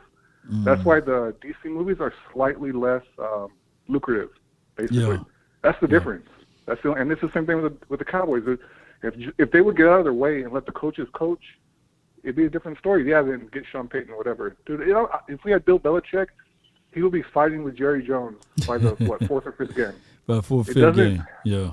I'm not trying to say it doesn't matter because it kind of does, but, dude, we're stuck. We're screwed, basically. Yep. That's my opinion, man. Honestly, dude, I think these players, I told Sky this, I think since Romo, the reason why we get these wins is because the players are that good, because of the drafting.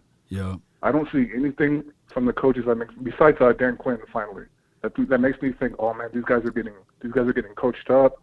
These guys they're learning. Like we don't see adjustments game to game. I don't see any of that, except for on this defense last year. That's it. Yep. You know what I mean? Man, you are spitting the truth at us right now, man. And people don't understand that part of what you're saying. This is the same offense that I would tell you guys that was pretty much installed for the Cowboys since 2007. Yeah. 2007. We've been running the same offense since 2007. That's when Jason Garrett became the offensive coordinator. From his philosophy, he picked up Scott Linehan, and we see the same offense. It's literally the same offense since 2007 until now. With different players and different coaches. It doesn't matter. It's the same result. Same results. Nothing changed. Defense, different defense. But I want people to go back and look at, I challenge people to go back and look at 2007 until now, we're running the same offense. Or some variations of, expecting different results. I mean, to me, it's evident when we play these teams like we played Atlanta last year, we just whooped them, right? It's because the players that we have are that good. Mm-hmm. I think that I don't know if you showed it or someone else on YouTube, you put up the link about, like, Dallas has the most all-pro draft picks since, like, 2010 or something. Yeah, we always have, like, a gang of Pro Bowlers, draft picks, all that stuff. Mm-hmm. But the difference is when we play a lesser team like San Francisco, that's when we get out-coached. And we get out-coached because Steven and Jerry, and this is my opinion, that they don't allow the head coaches to do what he wants. Mm-hmm. They don't. Yeah. I might be wrong. I might be seeing something else, but what's the difference? I'm like, there's no way. Nobody would say that they had more talent than we did. All around, right? All around, man. You right on the money, man. I appreciate you for calling in, fam. All right, brother. Appreciate you. Good call from him. And I hope you guys are understanding what I'm saying. And it's the same. This is the same offense, same philosophy that was installed in 2007. And a lot of people is going to go cleanly over their head. And I'm not saying that this would not eventually work, but we kept the same situation. I get it. Kellen Moore. I like Kellen Moore. That is the situation that we know that he have to go through growing pains. But in his pinch, he still is going to pull from who he learned from. Scott Lanahan, Jason Garrett. 585, you live. Now you live, 585. Tariq. Yo, what's good? Hold on, let me do this right quick. The conference has been locked. I'm going to lock y'all three up in here, man. But talk to me, man. You live. Hey, man, what's going on, Lord Nation? Cowboy Nation, stand up, like, share, subscribe. Yeah, I heard what Mr. Sadiq was saying. Y'all better hit that like button. Don't make us some looking for you. But yeah, man, I want to answer that first question. Far as that lady that threw that food on the ground. Yeah, she could have went about that a lot better than what she did. Yeah. Because especially being a parent, you know what I mean, and a lot of us coming from the old school, you know, everything wasn't easy, and sometimes moms and dads had to make a couple different moves out of not being ashamed of doing certain things and go get some meat for their babies. Yep. And what I mean by that, there's a lot of soup kitchens open. Yep. There's pantries out here. Instead of throwing that food on the ground and these babies up in here hungry, she should have just told her baby daddy, like, we're going to load these kids up in the car and we're going to go to one of these churches and go get a box of food since you got wheels. Because I obviously didn't see no wheels that she had out there. And go get a couple boxes with some food in it and bring it back to the house and cook it till she got her stamps. You know what I'm saying? Yeah, to get the stamps. She said the stamps coming in on the 7th. And then I read some comments that people were saying that Smooth should go drive and pick up his kid and then go get the food, eat, and then drop him back off. Man, gas is the same price as rent right now, you know? So it looked like he was struggling. Man, don't you know how high gas is for him to drive all the way? They're going to pick up his son to go all the way back to McDonald's and then drop him off. Look, man, that's a lot of money, man. So he looking at it like, look, you got 3 other daddies. You can go reach out to them, have them to help out. And just help out. But for right now, I'm taking care of what's mine, you know. Yeah, I understand that. But my whole thing about this is that if she just dropped the attitude and trying to take that same energy that she put in and try to show out on this man, and you know, and humble herself and say, you know what, you know, take me over to this church, man. I heard they giving out food and stuff like that. I'm gonna need you to help me bring it back to the house for these kids, so all the kids can eat. You know what I mean? You like, you hold on to that one bag. But we need to make a couple moves. I need you to help me make a couple moves to go do the right thing for this household. Even if they not together, they should still have a cool enough relationship. But the way she went off is, how can a person be cool with that? You being attacked from the door, trying to do right. That's the problem right there. Shoot. You know what I mean? And that makes a lot of men want to shut down and not do nothing for their kids. Big facts. How we don't know that she ran off the other baby daddies? That's probably why they don't deal with her. Right. You know what I'm saying? Right. Probably the reason why. And we used to have to stretch some things, man. That milk, put a little water in there, shake it up a little bit, man. Stretch that cornflakes out, man. You know, hey, we used to have that government peanut butter so thick, man. I think, and it's still, that government peanut butter, if you find some, it's still not expired. Oh, man. It's so thick, it'll bend a spoon. It'll snap a butter knife. That only peanut butter. hated that damn peanut butter, man. But man, we still alive though, man. Man. I think that only good thing about that was the cheese. Right. The cheese was the best thing out of the whole situation. Ooh, yeah, the government cheese. Yeah, oh, man, that's so hard to find, man. But that government peanut butter, it's still somewhere inside of me. I think my body still haven't digested that peanut butter from the government. That been bad nightmares right there for me. Where I had to make business decisions to eat that stuff. With that white letters on that can, it was a white and black can, man. And I'm telling you, man. Let me tell you what that government peanut butter was good for. If you can manage to get it out of the can, there's no better peanut butter cookies than that government peanut butter. You know, I'm telling you, that's the bomb. Sprinkle some of them raisins on it, man. What you know? What you know about that, man? Come on, Tyreek. Nah, I don't know nothing about that. All I know, the thing was oily as a whole. You could probably go fry some with that peanut butter. But back to the Cowboys news. My thing about this though, with the Cowboys, Mike McCarthy got to get some effort in his system this year. If you're gonna fire me, you're gonna let me go. I'm gonna run this thing. I'm gonna ride this thing till the wheels fall off. You know what I mean? I'm going down with the ship, and I don't give a damn what Jerry, Steven got to say. You know what I mean? Because if you're gonna fire me, you're gonna fire me anyway. But you're gonna fire me going out on my terms. You know what I mean? Right. And like, I'm not gonna be no stool pigeon for y'all. Yeah. I did it y'all way the last couple of years, and it ain't been working. Now, this is my team, and I'm going to show them this is why this is my team. If you going to kick me out, you going to kick me out. I don't care no more. Yeah, he going to have to be that way. And I don't think that Mike McCarthy character is going to allow him to become that person, though. Hey, man, sometimes you push a person too. Well, my man said, don't push me too long. Don't push me too far because I'm close to the edge, man. It might push him to the edge where you like, you don't care no more. And we might need some of that craziness on this team. I think we need a little bit of that as far as our coaches. Man, you know what I mean? We had that. Look, Chris Richard ran out there on the field to those Eagles players and got into the face.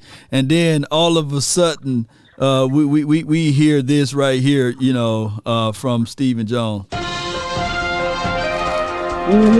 Yeah, I remember that. We don't like our coaches getting into the. I'm like, bull sugar, man. Somebody got a little passion. Somebody, because Dez was in the face, and Chris, that was before Dez got here. That was after Dez, I meant to say. But we like that. We like that type of mentality, and I get it from a political aspect, but I want my guys to have that mindset. What was he talking about? And that's what we need, and probably this cap. That's what we need from Mike McCarthy. That's what we need from Boy Wonder, Kellen Moore, and that's definitely what we need from our quarterback. Yeah. We need that grit, that fight when it gets tough. Because like if something ain't going right and you ain't feeling it, you need to speak up on it. Not sit on the sideline looking all confused, or sitting on the sideline looking goofy in the face when things are going bad for you. You know what I mean? Because I can understand if you're losing the game, but I can still I can respect if you putting that fight into it, that you trying to come back. You know what I mean? You trying to win, but you just fell short. I can respect that. You know what I mean? I can't respect when they all looking all stupid in the face on the sideline. Dak ain't up here pumping it, hitting his chest and talking junk. I mean, talking good things to the offense, pounding everybody out. My whole thing is like this. I need Dak to go back and look at the years with Troy Aikman. Even some of the years with Romo. If these offensive coordinators or this team ain't doing what you want them to do, you need to jump up in their face about that. You know, if you got to cut somebody out, man. You know what, Tyreek? I think he just had that grit sometime to me. This is his 7th year, so we'll be looking. I'll call it out when I do the play-by-plays. I want you guys to tune in, so y'all hold me accountable. Be like, hey, Law, don't let them off the hook, and I won't. And I can't wait for you guys to call in when I do the play-by-play. Because I'm gonna say this one thing, Law. I'm gonna say this one thing. I'm gonna land this plane and we get up out of here.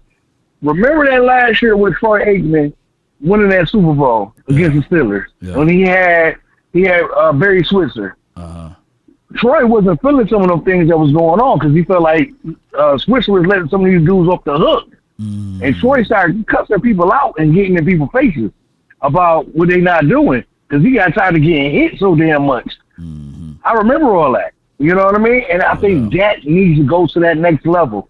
Dak really needs to hit that next level, shift that next gear in his game because I see it with Dak, but sometimes I feel like Dak is not, he doesn't want to just change this, totally wipe out what Kellen Moore wants to do.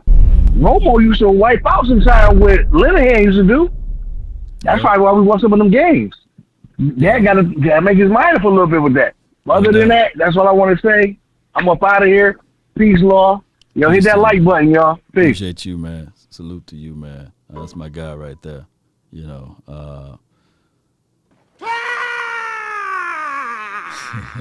Cool. That's where the guts went. All right, man. We got 2 more callers here. Just been waiting patiently, man. And when I bring this guy on, some people have 30 grand, some people have 50.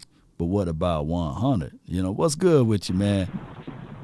Listen, man, you know, I'm coming from the Cheesecake Factory, man, and I caught this thing late here. Okay. I had to get my red velvet cheesecake, Law. You feel me? So you. Red velvet. You didn't get the German chocolate. You know, you just come on, man. You know, German chocolate, red velvet, Italian cream or what have you. But I feel you though, red velvet. I gotta try that, man. I gotta try that. German chocolate, man. The chocolate. German chocolate. I gotta try that. When you get home, you gotta eat the oodles and noodles with it. You know. Oh yeah, I don't know. Hey, Law. I did have some pasta though at the Cheesecake Factory. It was nice, you know. I did have some pasta though. You know, it wasn't oodles and noodles, but it was. But did you see Ray J? Did you see Ray J? Ray J had the oodles and noodles at the BET Awards, man. He was, I'm not oodles and noodles, man. He was singing like that too. That's why he was singing. If he'd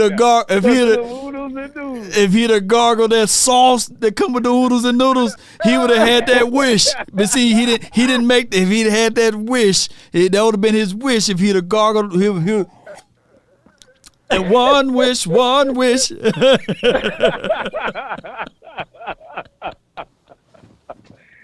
Oh man. Oh my God, man. But man, I see you going viral with it today, man. I see you going viral with it today. Yeah. Okay. Yeah. Now that wasn't you in that video, was it? Oh no. 100 grand, let me call it. That was me, Lord. That was me, man. I'm trying to take care of my kid, man. She's trying to expose me. He wouldn't have been getting no man. You wouldn't have been. If it was my kid, it would have been no McDonald's, Law. But I don't eat that. Law. Oh man, I don't eat no McDonald's. You don't eat that processed food. Add that to the list too, Law. I ain't no McDonald's, ain't no Burger King, nah, sir. No, da. Oh my God. We still want the sponsors over here, though. Oh yeah, no, come on, Mickey. Mickey D's, you know. I just don't get down with the get down, you know. Nah. You know, I felt like, you know, the reason why she did it because she was jealous. Yeah. She said it from the gate. She was jealous. She was jealous. And here's the thing: take that same energy and put it towards those baby fathers that's not around. You taking a man that's handling his responsibility. And I think he said he brings his kid food every other day or every day. I'm not sure. Yeah. So that means he's consistent with it. So you taking a man that's handling his responsibility and you breaking that man down and you shutting that man's will down to make him not do that anymore. And that's the problem that we have in this culture. The other females will celebrate that. Yes, sis. Yeah, girl, you doing the right thing. Shut that man down instead of scolding that woman and telling that woman what you're doing is wrong. Yeah. What you're doing is wrong. You need to instead of trying to expose him, you needed to celebrate that man. Applaud that man for being there for his child. When a lot of females say, we don't be there for our kids. Yeah. We don't do that for our kids. Am I wrong, Lo? No. You spitting, man. You dog. I should have had the umbrella out, man. You spitting today. Shoot. You see what I'm saying? And I our problem is in our culture, they celebrate this. Yeah. Would it have went viral if she would have celebrated that man? I want to show the world the men that are doing things, the men that are being there for their kids. She should have exposed the other three. You know, she said, "Man, look, I got this king coming every day, providing for one, and I wish that the other three daddies can understand that this is how a man should do.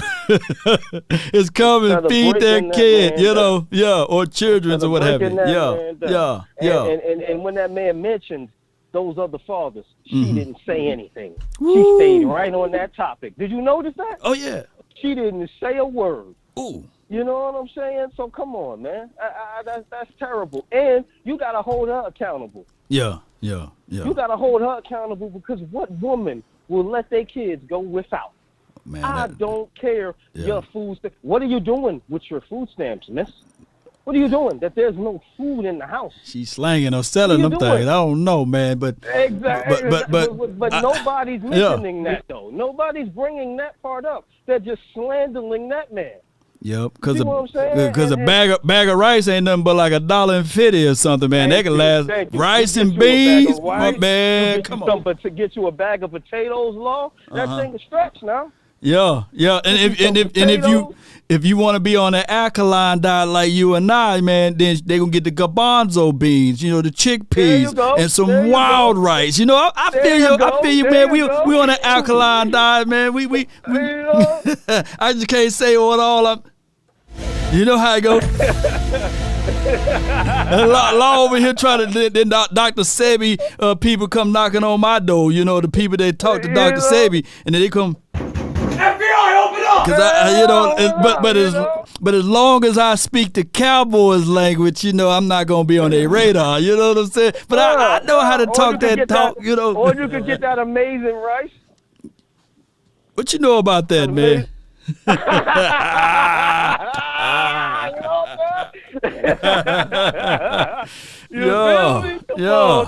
They ain't ready for that stuff, man. They ain't ready for that. You know, some quinoa. Look, some quinoa around this month, man. They what? Hey, quit talking over here. Let's go.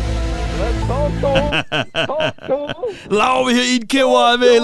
Law about 45, but he look like he 20. You know what I'm saying? Hey, exactly. They ask me why I look so young. I tell them, you know, that's what you got to do now. That Dr. Sebi said, man, I'm 80 and I can still drop to my knees without making a sound. You know, I said, oh, wow. I'm going to have to go eat some of that. Get that shea butter, put it on your face. The organics, and get the raw shea butter, not the white shea butter, not the white. Yeah. The shea butter gotta be yellow. Yeah. Come on, sir. Get over.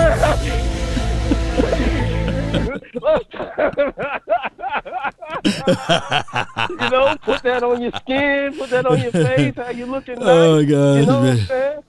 Come on now. Get that raw honey. Not that honey with that look like a bear in the house now. No. That raw honey. Not that raw honey that look like grease. No. Now you're gonna have the vegan community after me now when you say that raw honey. You know how the honey is. You know you gotta pour. You gotta get the dates. Get the syrup from dates now. You know, but we talking too much, man. But what's good, man? I'm good. Hey, you know, I'm just saying, you know, it's just sad that, you know, that's celebrated instead of celebrating a man for doing what he's supposed to do. Yeah. And then you say you're supposed to bring more for those other kids. I don't think child support work like that. Nah, it don't, man. I don't think child support work like that. I think child support is you supposed to take care of the kid you had, not because you hooked up with her and she got other kids, so now you got to pay child support for them other kids too.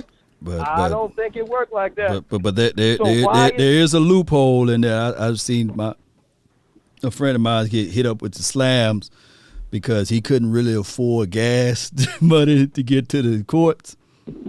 And what the state would do, if he flew around and missed that, they would say, by rule of the court, all of those kids are yours. He got to show up in court. You know what I'm saying? Yeah, certain states got that stipulation. Wow. So she fooled around and put him on child support, and he don't get to that appointment. They can fool around and slap all of them kids on him, and she can present documents. He has to be married. She can present documents, say, Your Honor, he was living with me. He was taking care of these kids. And all of them his. Wow. See now. That joker fool around going into the slams for missing out on child support and not even his. See now. Oh my gosh, man. That's setting the precedent. If you got 2 or 3 kids, ain't nobody gonna want to mess with you. Let's keep it real. If you got 2 or 3 kids or 4 kids, don't expect for a man to date you or want to marry you because of situations like this. I'm just being real. Sorry, ladies, but I'm keeping it 100. But you know what, 100? Well, 100, since you're keeping it 100, you know what I'm going to have to do, man? I'm going to have to start talking about viral stuff on this channel more often. You know, going on, look, hey, this is what going to be.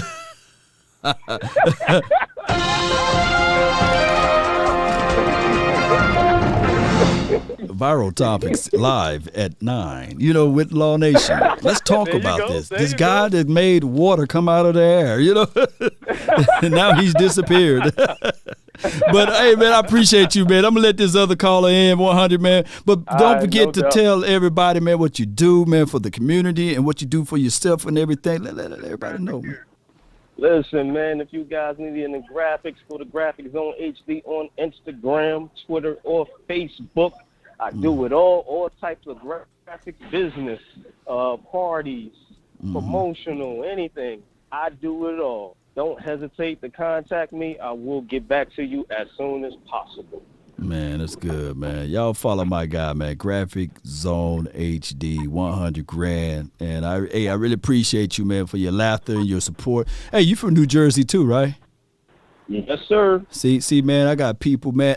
That let me know that if I'm ever in New Jersey area, I got me a brother I can stay with. I got Sadiq when she in that area. Man, I can be international, man. I can be anywhere, man. I appreciate you, bro.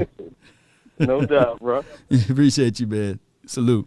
Good call from him, by the way, man. My family, I got one of the biggest families of all. And I don't have to worry about whether or not, you know, you guys would be willing to bring me McDonald's or what have you, because you guys are everywhere. I really appreciate you. Lamar, you got shanked with the butter knife, man. What's good with you? You live? Let them hang. Let them hang. We got to end the show off right, Lord. We got to end the show off right, man. Yo. Ain't nobody called in. We got to let them hang today. Got to let them hang, man. Hey, man, first off, with the whole viral video, man, hey, I got it from both sides. Look, I was raised by a stepfather. Right. So, you know, so with me, when I was raised by a stepfather and I became a stepfather before I was actually a father. You know what I mean? Yeah. So with me, it's totally different because I don't, even though the woman is completely in the wrong, and a lot of times it do be the women, us men are in the wrong as well. I'm not just putting it on one side. Right. But that's when the old saying, conversation rules the nation, comes in hand. Yeah. You got to know who you dealing with before you lay down with them. Now, this could have been a one-night stand. It could have been a whatever, and I completely understand that. Yeah. But at the same time, you got to know who you dealing with and what you dealing with before you get in a certain situation. Yeah. Now, like I said, when I was a stepfather and the way I was raised with my stepfather was, bottom line is, the kids didn't ask to be here.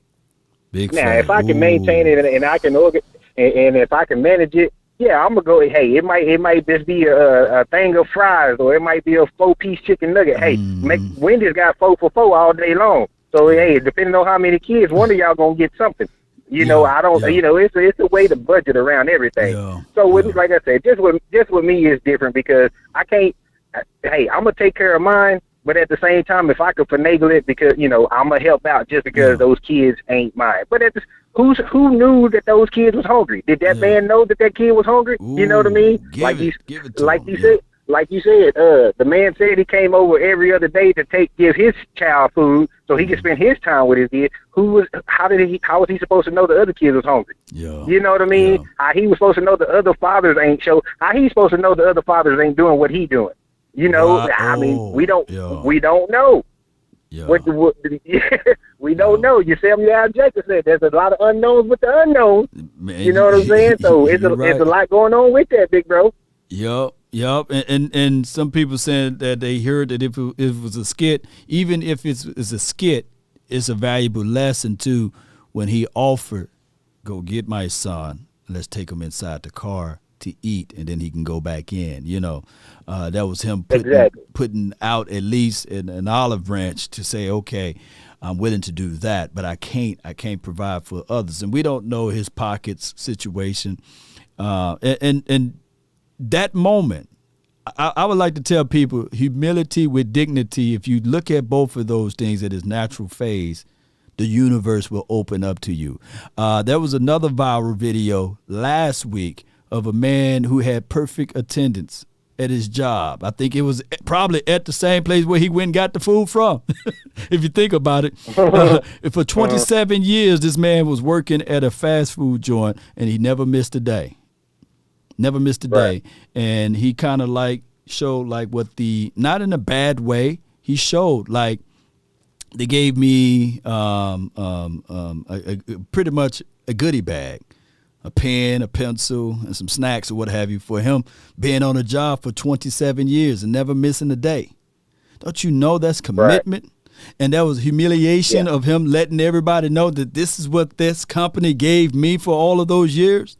Don't you know, based upon his story and him being truth to the nation, to the world, to the people, that someone gave him a donation of $200,000. Now he have over $250,000 for his donation of people giving back to him based upon his testimony of how he been a good and faithful worker. You know what I'm saying? So it goes both ways, man. Yeah, and that just lets you know that, you know, a lot of times, and you know, we could tie this here into the Cowboys in a minute. A lot of times, that's the whole point about being having humility, and just being able to be a hard worker. Yeah. You know what I mean? You don't worry about the Twitter wars. You don't worry about everything. And you know what? To be honest with you, you don't worry about what your rewards are going to be at the end. You just put in your hard work and your reward. I mean, you just put in the hard work and keep your humility. In the end, the reward's gonna come. It might not be in the fashion of the state and in the fashion that you want it, but it's still gonna come. Like that man, he might have wanted it from his job, or he thought it was gonna be from his job. But you know, once he opened his mouth and showed us everything else, the world came to his aid and let him know that, hey, look, we see you and we got you. Don't worry about that. And we can tie that into the Cowboys. Now back to the other viral video. You said, you know, it was a skit and it was a lesson taught in that. Well, the lesson I received for it is twofold. For one, what is the mother teaching the children, and what is the other father teaching the children? You got one man up here willing to do anything and everything for his child for whatever reason, whatever it may be, and yet these other fathers ain't doing those same things. You see, and like 100 grand just said a while ago, you know, you're not praising this man and showing him that, hey, look, this is what your father needs to do. This is what a man is supposed to do. Because what everybody fail to realize, yes, these are kids right now, but we also raising young men in this world. You know what I'm saying? Ooh. And we got to teach them right. And if you don't start them, I can't. The Bible verse is in my head, but I can't remember. You teach them when they're young, and you know it, Law. You know what I'm trying to say. Yeah. I know exactly what you said. You know. You know what I'm saying? They wouldn't stray away from it. You know, it's the foundation. Yeah, exactly, and that's the whole point that I'm trying to get at, is that, like I said, by me having a stepfather, I've never had a problem being a stepfather. I never had a problem being a dad, just for the simple fact that I knew a man that stood up in front of his family, his blood relatives, ready to go to blows for me and my brother, because they was complaining that we wasn't his son and he didn't have to take care of us. And he was ready to go to blows for that. Yeah. You know what I mean? Because in his eyes, and in the way he was raised by his real father, if I claim you as my child, you are my child. You know what I'm saying? And so that's just what all I got on that. Now let's get some of these old Cowboys, man. Let's get to these old Cowboys real quick, man. I'm gonna go before I get over here. Law, we gotta drink the Kool-Aid, man. Well, it's time to drink the Kool-Aid. Okay. And the only reason why I'm saying the Kool-Aid is because I'm gonna give it to you from a different aspect. Talk to me, man. When we had Jason Garrett, his philosophy was always trust the process. Yeah. Right? Yeah. And and most of the times when that process didn't work, it was always, we didn't execute, or we didn't have the right mental mindset, or things of that line. You know what I'm saying? You follow where I'm going. Right, and then so the thing about it is that with us, and Law, you preach this a lot, and you talk about it. You got to have a strong foundation. Okay, you got to have a strong foundation for any building for anything to flourish. Whether it's with the kids in a viral video, or the communication in a viral video, whether it's the hard work of the other viral video of the man for 27 years and not missing a day. No matter how you do it, you got to have a strong foundation. Right. Okay, with Jason Garrett, and we all can understand, and we kind of hate Jason Garrett as a head coach or whatever, and he didn't do his job. But at the end of the day, he got us some great players. He got us some great years, and he built a good foundation. That's just the honest truth about it. Yeah. When you look at Dak and Zach Martin and Tyron Smith and everybody that came up underneath Jason Garrett, we got us a good foundation. Big facts. Now, what has changed and made us to go to the next level? When the main reason why we wanted to get rid of Jason Garrett is just not enough attitude. We don't have enough attitude. Now you mix in Mike McCarthy and Dan Quinn, and let's see. Mike McCarthy's and last year's draft, didn't we go get some attitude guys in defense? Now it might not have been for trade, but Michael Parsons got an attitude, don't he? Yeah, Osa he do. Odigi-Zuwa got an attitude, don't he? He do. Kelvin Joseph got an attitude, don't he?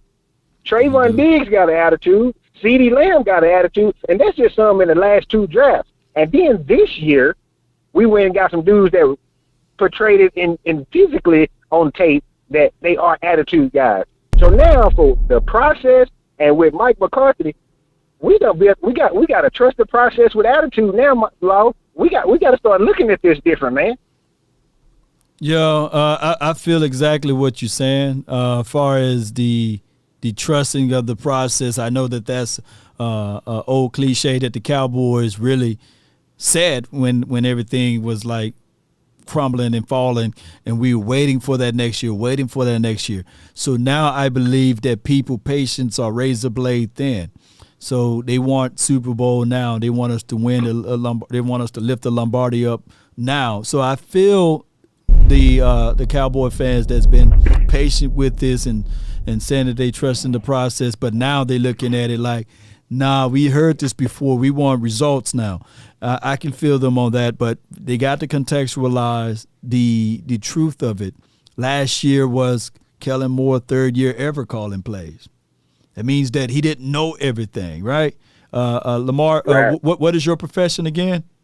And I said this before. I'm a glass insulation. Glass insulation. So in your third year, I'm quite sure you've been glass insulation for more than 3 years.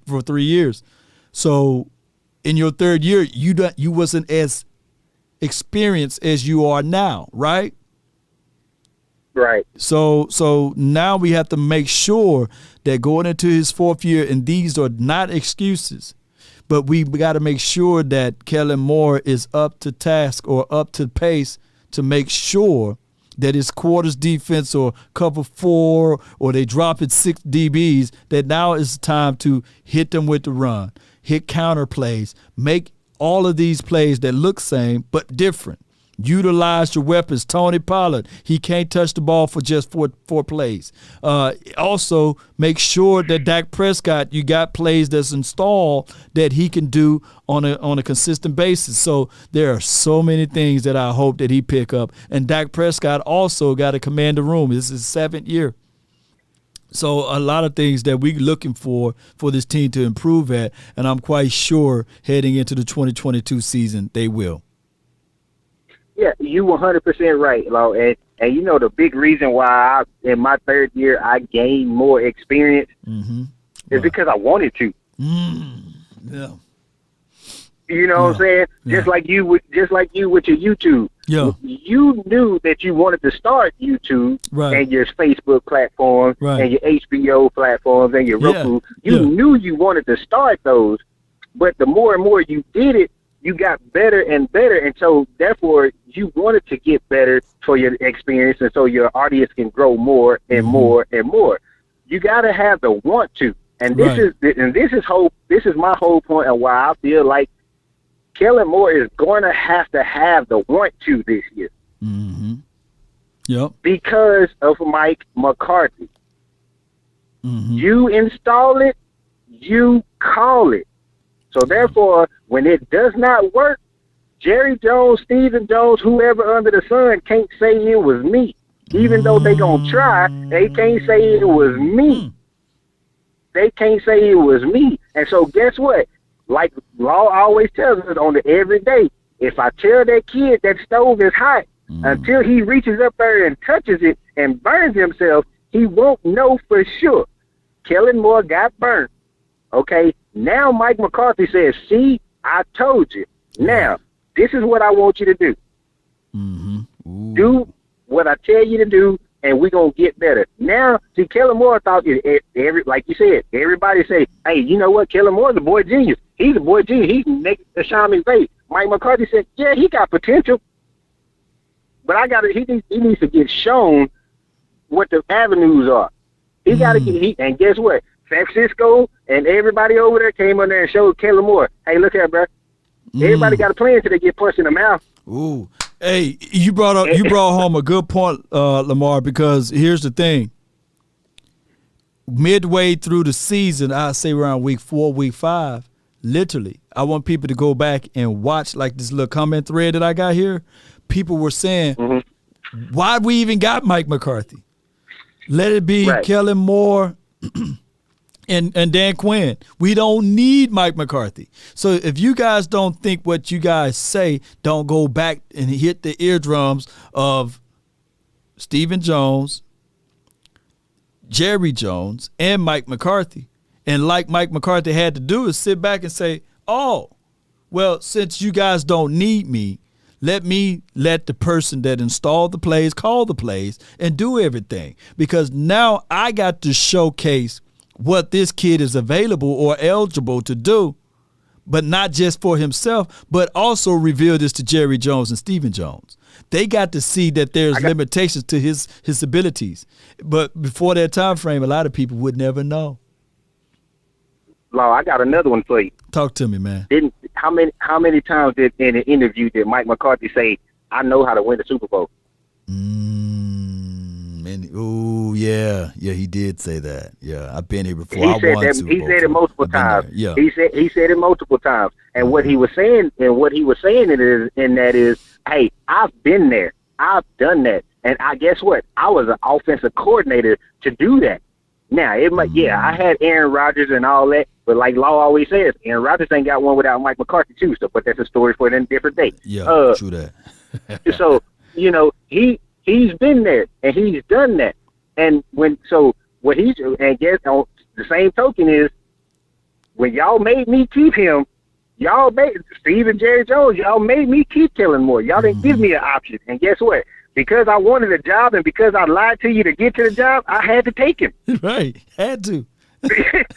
I had to take him because I straight up lied to you and told you that I did something that I didn't do just to get the job. Right. So therefore, I got to take him. And so now that I took him, now I got to mold him in my way of liking it. So therefore, it transpires and get that old Scott Linehan, Jason Garrett mentality up out of him. And then therefore see this. One of the biggest things, and what I was trying to get at earlier, Law, is attitude reflects leadership. Ooh. Okay. Yeah. So we got the Jason Garrett philosophy mixed in with the Mike McCarthy philosophy. Yeah. And see, what I'm trying to get at is with these new young players, Mike. Okay, matter of fact, we'll just make it easy for everybody, and then I'm gonna get off of here. Micah Parsons right now, y'all pay attention, that he's a black hole. Okay, he's a black hole. Everybody know what a black hole is. It's his gravitational pull. No matter what Michael Parsons does, he has a gravitational pull to him and makes everyone around him want to be better. Right?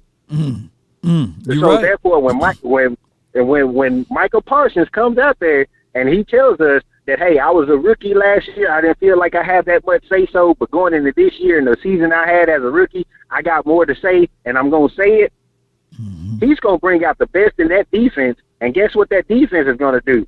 Like Law says, iron sharpens iron. It's going to bring out the best in the offense. So therefore, like we seen in Hard Knocks when Dak was boosting up Amari and making bets on Trayvon Diggs that they're going to score, guess what? They're going to do the same thing. But Michael Parsons is going to be the one rushing after you, Dak. So you're going to have to get that ball out quick. So now you're going to have to be able to read the defense faster and know if it's quarters defense. Hey, it's quarters defense. Let me check down a run because Michael Parsons over there finna come get me. And that's just going to make you better. So therefore, iron sharpens iron, and that attitude is going to bring force for everybody. Because guess what? When we get on the field and they get to talk to smack to Michael Parsons, everybody on the damn sideline going to come out that dang on bitch and going to take over Michael Parsons just like they did with Dak when he got injured. So, look, that's all I got to say, Cowboy Nation. I love y'all. Law, you my OG. I listen to you every day. I look forward between 11 and 2 every day. You know, I don't call in all the time because, hey, I'm down here in Texas, and every time I call in, I was like, why Law in Texas, but we got a California number. Whatever. It is what it is, you know. So, but, you know, and plus also I'm normally listening to you while I work, so that's why I don't always chat in the chat box because I'm normally just listening and don't even really get to watch on my phone. But okay, I love you. Thank you for all you do, man. And Cowboy Nation, y'all continue to support Law so we can get him all the way to Oxnard and beyond. We love you, Law. Appreciate you, man. Appreciate you, bro. That's my guy. Hey, what's up? That's where the guts and ass fall out. Appreciate you. Hey, Lord, get at you later. Yo, man, appreciate you, man. That's my guy, Lamar. I got shanked by the butter knife, and I really appreciate everybody that called in today, man. It was a wonderful situation there, and we talked about the 2 viral videos, right? We talked about the guy that never missed a day at work for 27 years, and the people was generous enough to give him a goodie bag. But by him sharing his story, sharing his moments at that job, people said, you know what? Not everybody's broke, by the way. So someone reached out and donated the man $200,000, right? And there's people right now just watching this video that's doing the same thing, never missed a day, always grinding, always doing things that they know for sure can help them out in the long run as far as feeding their family, and never posted, right? Never share their testimony, never share their ideals, and they could be missing out on something as it relates to a reward. I tell people all the time that there are other content creators out there. There are other people that got unbelievable skill sets and gifts. Let me tell you guys a true story. It was 3.5 years I created this YouTube channel and didn't post not one video. I used to just create this. I created this channel, and I would watch my guy Shango. I would watch Shango, and I would think of days that I should start a YouTube channel. And I never did. And then one day, Shango, I think he had to do something, and he didn't post for like 4 or 5 months. And I said, you know what? I'm gonna take a shot at it, and the rest is history. Sometimes I can only imagine what this channel would have been like if I would have started 3 to 4 years earlier, right? But we right here at this moment. I just want to give a shout out to those who gave the donation. Shout out to you, Nick Mim. Shout out to you, Jay Lombardi, and also Jake the Great. Appreciate you, Daryl Thorpe, man, with the $10. Man, I really appreciate you for the donation there. Let me give you a horn, too. And I thank everybody. I'm going to read the donations out. Thank you, Leonard Owens. He says, Cowboys for life. Appreciate you. Landlord from Alabama. Appreciate you for the $5 super chat. He says, what's up, Law? Showing some support today, bro. Appreciate you. I also have a website here. This is 100% anonymous. You can send me your messages, and I would repurpose them on my IG page. It's a unique tool with IG, and you just go to that link, you sign, you fill it out, and you submit me your questions, and I will respond via Instagram. And it's a unique tool there. If you want to not be known who you are, it's anonymous. So I will respond via Instagram, via my stories. And the stories also attached to my Facebook. So click that link that I just put in the description box or in the chat there, Cowboy Nations, and submit me an anonymous question about the Cowboys or about anything, and if I can get to it, I'll get to it. But shout out to Landlord from Alabama, man. I never forget that he reached out to me, and he said that he wants to start YouTube or what have you and put his stuff out on different platforms. And I literally told him, hey, just post, man. Get a camera with a cell phone or what have you, if you want to do it that way, and post. And just look at some of his videos. He's amazing, man. He's doing a wonderful job. So shout out to Landlord from Alabama, man. Round of applause to him. Shout out to you, Sadiq. We appreciate you so much for your love and adulations for the nation. We love you, Law. I'm here to support you for Oxnard. I appreciate you. Thank you so much for that fun. Willie P, appreciate you for your support. We also have a super chat for my guy Owens, another one. He says, how many losing seasons did Mike McCarthy have with Green Bay? I don't know for sure, but I believe Sean Payton and Mike McCarthy win to loss ratio is pretty much the same. I think Sean Payton won more games than Mike McCarthy, but I get what you're saying, and I appreciate you, Leonard. And once again, shout out again to Sadiq. I really appreciate you so much for your love. And thank you for calling in, by the way. Philadelphia Cowboy fans, y'all like 27-year-olds bragging about 5 rings, yet don't even know what a Super Bowl parade feels like. And granted, you got that over us, Philadelphia. Shout out to your team. And all of the things that you guys do over there for your team and everything. But I got some news and information that my person is reaching out to me. It's some breaking news. You guys hear that breaking news? Y'all heard that breaking news? Oh! We answered. I talked stuff. I thought we had it. But it goes to show you who's the better team. And I'm sticking Cowboys. You're crying. I'm hurt. I love my Eagles. I don't believe it. You gonna flap the hat one more time for the Eagles? The hard fight. Philadelphia, flap that hat one more time for us, man. Let's go, Birds. Fly, Eagles, fly. Still Super Bowl champs for now.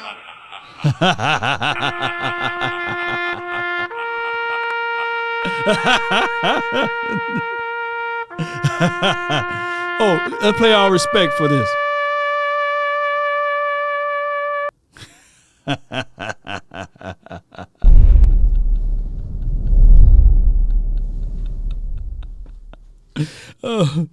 Oh my gosh, man. Well, what we doing, Philadelphia, is this what we gonna do? We're gonna wait. We're gonna wait until you guys get some more Super Bowls to catch up with us, man.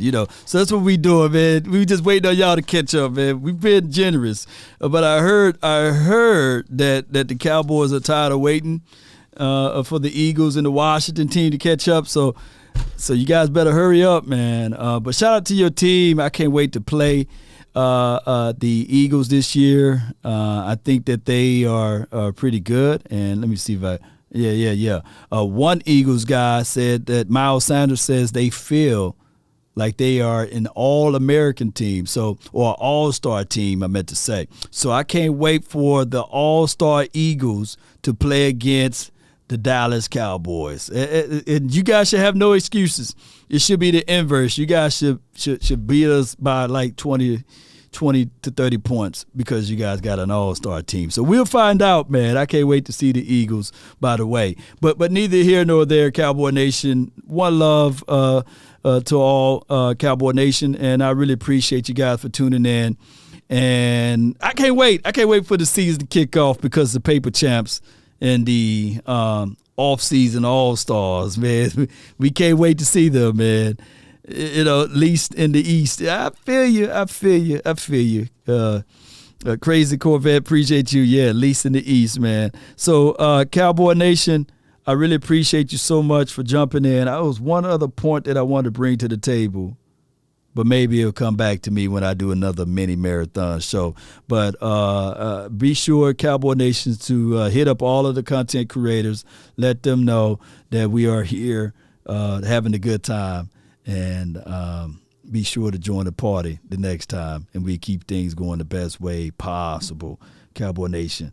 All right, that's been my time. Let's get ready to rock on up out of here, regardless of the situation or the scenario.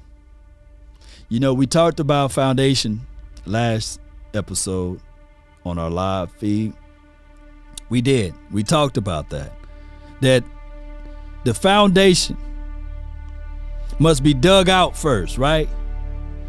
And the deeper your foundation is, the plan at hand, the deeper the foundation is, and the stronger the foundation is, the sturdier the foundation it is, and the levelness of the foundation is, the solidness of the foundation it is, the higher the elevation and the growth could become for your building. And you got to have a level foundation, a solid one, because if not, things will not work out right. But from the outside looking in, you will say to yourself, everything looks good, right? But when it's time to close the doors, will they stay shut? With the plumbing work, it won't if the foundation is not right. And you got people that will change out, the people that don't really know and understand how this thing works. You got people that will literally change out the toilets, try to build a new door or find new cabinetries, right? And the problem will still exist, and it goes all the way back to the foundation. But to the novice mind, they would say, man, that door is horrible. Man, those toilets just don't work. They will begin to work on things that are not of the issue. But I come here to tell y'all right now that this particular team need to work on the main issue, and that is the foundation. As above, so below. You see, the front office need to really get into the business of football. I get it. You got to sell tickets. You got to sell hope and promise. But you got to really get back to looking at this thing of football, whether it be with coaching, whether it be with the foundation of this team, relatively speaking, Write this down, Cowboy Nation. When you're up against your struggles, meet it squarely face to face. Lift your chin, set your shoulders, plant your feet, and take a brace, just like Dak Prescott did in this video or this picture. And when it's vain to try to dodge it, do the best that you can do. You may win, you may lose, but ultimately you may conquer. Black may be the clouds about you and your future may seem grim, but don't let your nerve desert you. Keep yourself in fighting trim.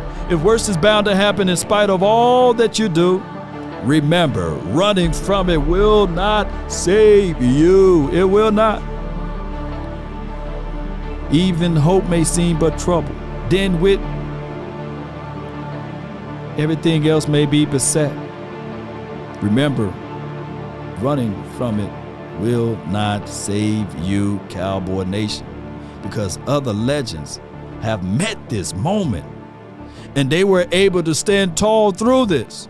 Roger Staubach, Troy Aikman, Emmett, the playmaker, all of those guys went through similar situations. So you got to keep your head high, eyes through the finish, and see this thing all the way through. All the way. Pray for rain, you got to deal with the mud too. Yes, indeed. Philadelphia said, preaching won't save you, nor boasting about your future will not as well. You see, talk is cheap, actions is everything. And from the mouth gave life to this dimension. For what I'd known, that he says, let there be light, right? So sound means something. The vibrations means everything. And also putting to work with the things that you said that need to be done. Let those who understand that. But there will always be detractors. There will always be someone hating someone with their lies. Gotta grind and get it out of the mud. And those are the realities of it. So also, I'm gonna play this again. When you pray for rain, you got to deal with the mud too. That's been my time. I really thank you all for yours. And remember, you're listening to nothing but the best. Let's go. Let's get on up out of here, baby. There's never been a statue raised to a critic. Remember that. And someone on the same level as you don't talk about you, right? Those are things that we realize and learn. There's always somebody from the bottom talking about the person that's on the top. Now let that sink in. Let's go. Come on.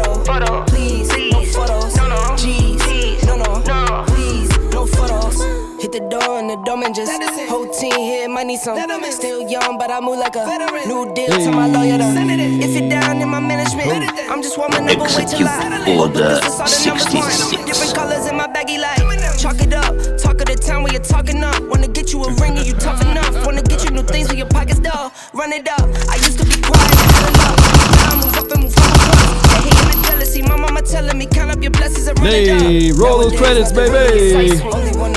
And please, mods, don't kick the detractors out. Come on. Shout out to the new members, Nick, Jay Lombardi, Jake the Great, 1804. Come on. I got paid to play today. I get paid to stay away. I get paid on rainy days. I might make it rain today. Come on, let's roll these credits once again. Thought it'd take the pain away. In my own lane, shout out to Mr. Wright, appreciate you for your donations. Owens, appreciate you. Lamar, I got shanked by the butter knife, man. Appreciate you. Daryl Thorpe, landlord from Alabama, and Sadiqua. Appreciate you, and shout out to the new subs. Come on. You got the pen and pad, you're trying to take my moves. Nowadays, nothing really excites me. Only one of me and nobody's like me. Phone ringing and I tell him it's I got wifey on bling and she freeze. Photo, please, no photos. No, G's, no, please, no photos. Nowadays, nothing really excites me. Only one of me and nobody's like me. Phone ringing and I tell him it's freeze. Photo, you stupid. That's to all. Of the haters. I've got balls of steel. Suck.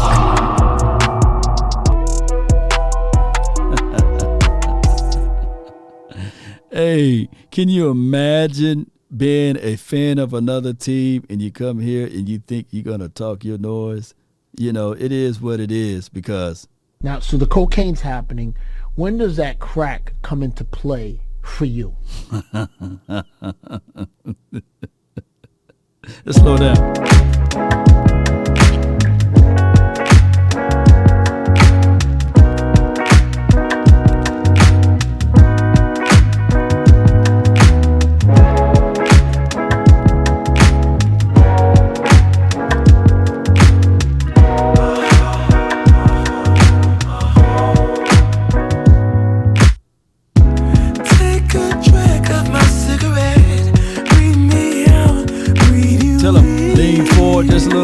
right? Yeah. Take a bite of my burger, babe. Save the last bite for you. For you. Ooh. Don't let the street lights hit you all alone. You know it's dangerous to go alone. Come on. Don't let the street lights hit you. Can I be your player too? Enemy spotted. I'll follow wherever you go. Another one. Whatever you do, player too. Darkness is your ally.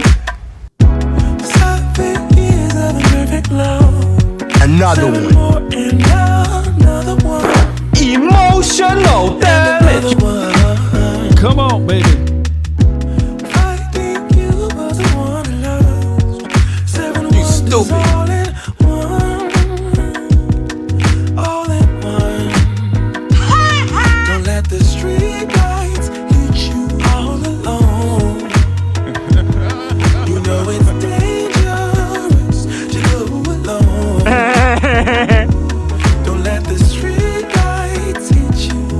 Can I be your player too? Like this motherfucker don't miss.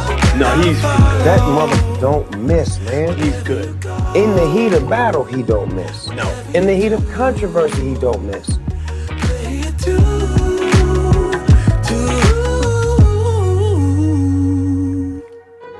If a paper crane can fly, then forever doesn't feel that far. So far, so far.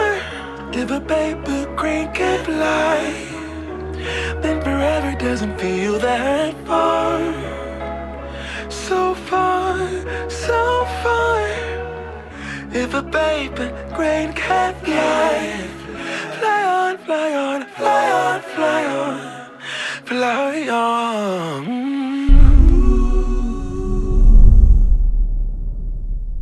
Are you not entertained? Are you not entertained?